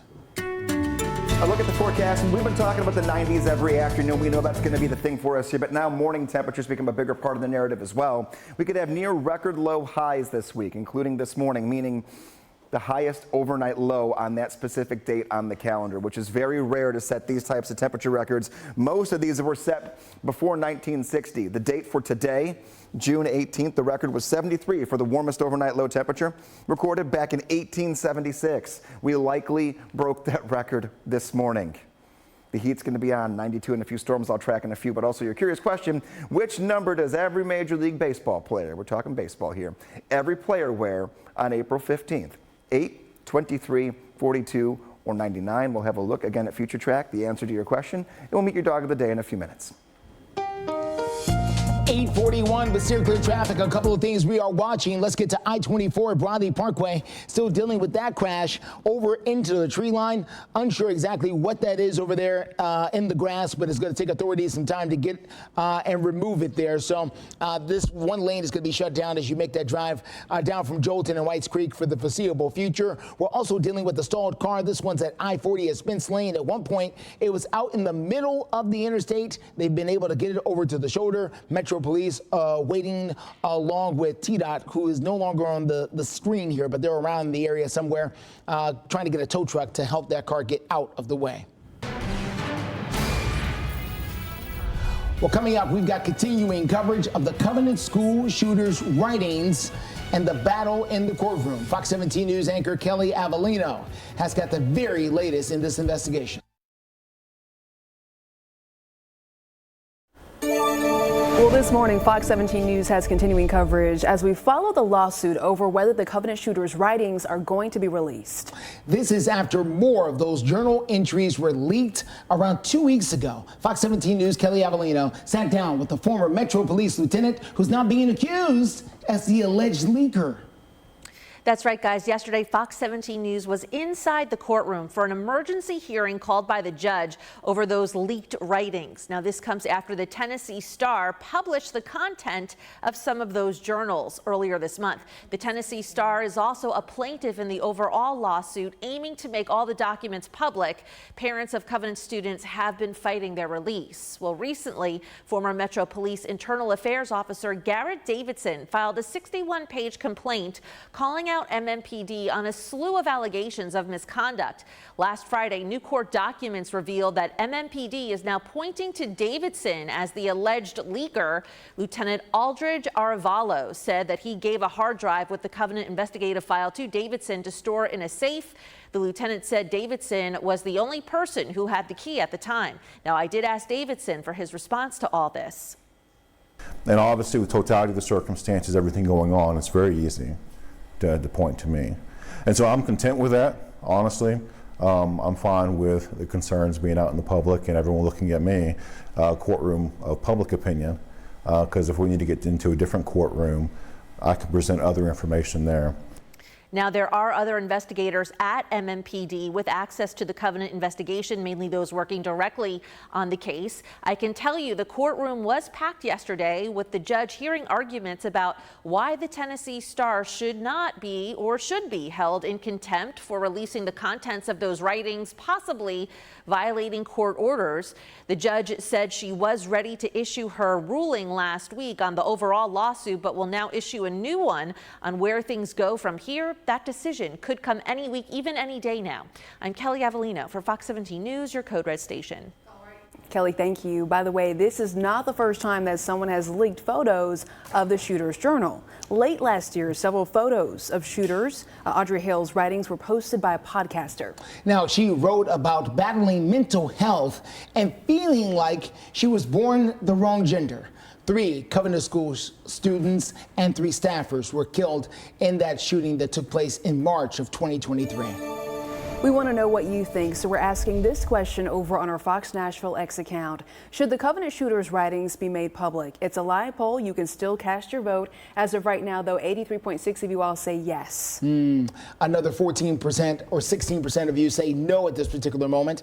If you want to chime in for yourself, you can scan the QR code there on the side of your screen. You can also visit us on our X page. You can find us at Fox Nashville. Right now, we are switching topics, talking about a big one, though, an overcrowding crisis that has really been impacting animal shelters across Middle Tennessee. Veterinarian shortages, high cost of pet care, and a slew of other issues. Fox 17 News, Madeline Nolan, live for us this morning out the Williamson County Animal Shelter. She's had dogs, she's had cats, she's been talking with directors.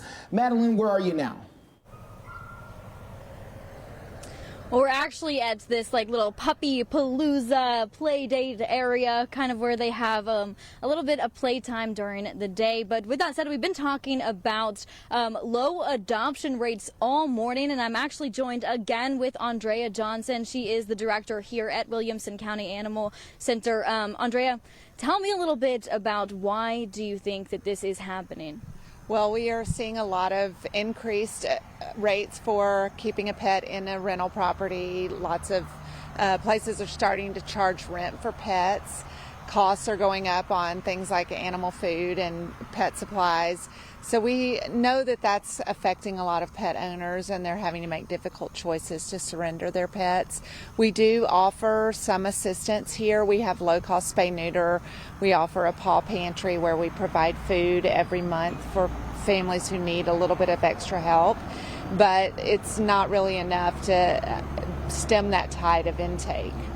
Absolutely, and I know that you guys are pushing to get these puppies adopted. There's so many out here that, I mean, they're very new and they don't see a lot of dogs all the time. So you're trying to get them acclimated to the area. Right. Yeah, so we are definitely seeing adoption rates go down, things that used to not ever happen, which is things like puppies are lingering in the shelter for weeks on end, which used to puppies would just be gone the next day. So these puppies that you're seeing right now, they've just been cleared to come to playgroup. They've had all of their shots and they can interact with other animals. So you see them really coming out of their shell and enjoying themselves. That's awesome. Well, thank you guys for having us this morning talking about these low adoption rates. But if you guys do want to adopt a dog or cat, you can come stop by here at the Williamson County Animal Center. For more on that, thank you so much, Andrea, and back to you guys for now in the studio. All right, Madeline, thank you so much. The dogs were having a great time out there. Yeah, they were. A little bit of Wild Kingdom going on in the background there. Seriously, and Winston's ready to roll up. He's like, hey man, I'll come play too. See him, he has his shades in the back seat already here. Take off those glasses. Oh yeah, well he's just dressing for style right now. Wants to show up like he owns the place, you know. This is our dog of the day though. This is Winston, sent in by Sherry and Craig from Mount Juliet. It's a great day for all of us to have both accessories. When I say both, I mean the sunglasses and the umbrella, because it's just one of those days where there's going to be a pop-up shower or storm here and there. But between those showers and storms that do develop, and it's not rain for everyone, there will be some areas of some sunshine. Warm and humid today. Temperature up to 88 degrees at noon, and with that humidity, we'll feel like we're in the 90s all afternoon. You can always send in your dog of the day photos by going to my Facebook page, meteorologist Greg Bobus. Easiest way to get it to me. Here we go. Curious question I asked you about 5 minutes ago. Which number does every Major League Baseball player wear on April 15th? It is 42 for Jackie Robinson on Jackie Robinson Day. If you knew that answer, pat on the back for you. Take a look here. Future Track gets us through 10 a.m. with not much happening, but this afternoon, as you can see on your screen, a few showers and weak storms will bubble up from about lunchtime through sunset, just like it did the last 2 days.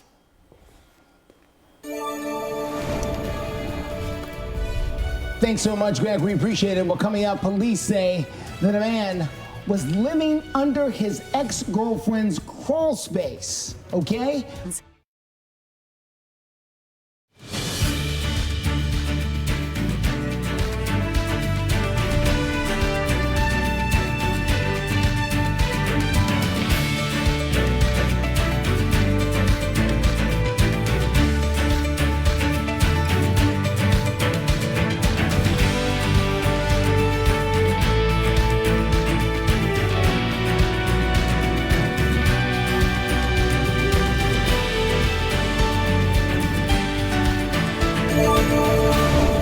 Well, just into our newsroom this morning, the Hendersonville Police Department is looking for a missing girl. They say that a 14-year-old named Sarah Schmidt was last seen at the streets of Indian Lake. That is a shopping center there in Hendersonville last night around 9 o'clock. We are told that she was last seen wearing a black hoodie, brown shorts, along with black socks and black shoes. Police say they have received a missing persons report.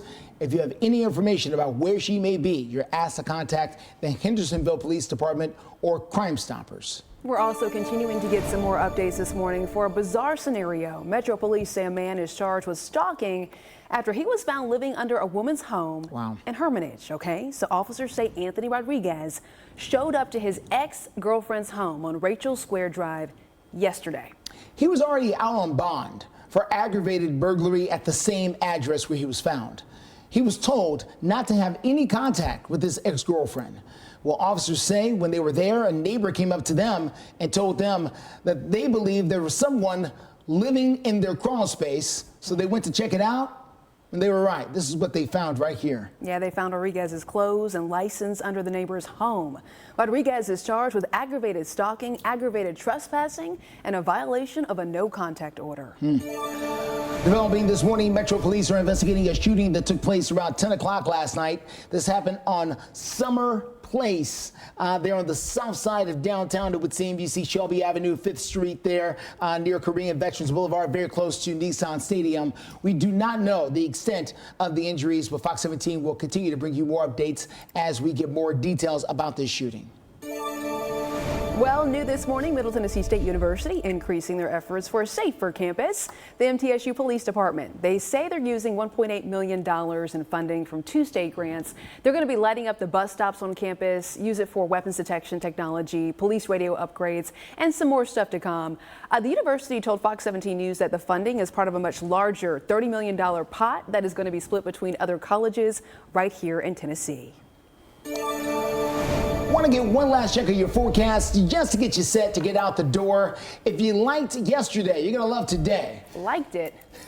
If you liked Some people like the heat. Some people like it. You know, some people grew up here and they've had the heat forever. Some people like the cold too. That's also true. Regardless of if you like it, love it, or hate it, you're stuck with it. That's where we're at right now. 92 later this afternoon, 92 tomorrow. With that comes humidity. We always know what that means. You add one with the other, you get a feels like temp. Feels like temperatures will be in the mid to upper 90s. A few little light rain showers out there right now. They don't last long, but they're there. And you'll see a few pop-up showers and storms this afternoon.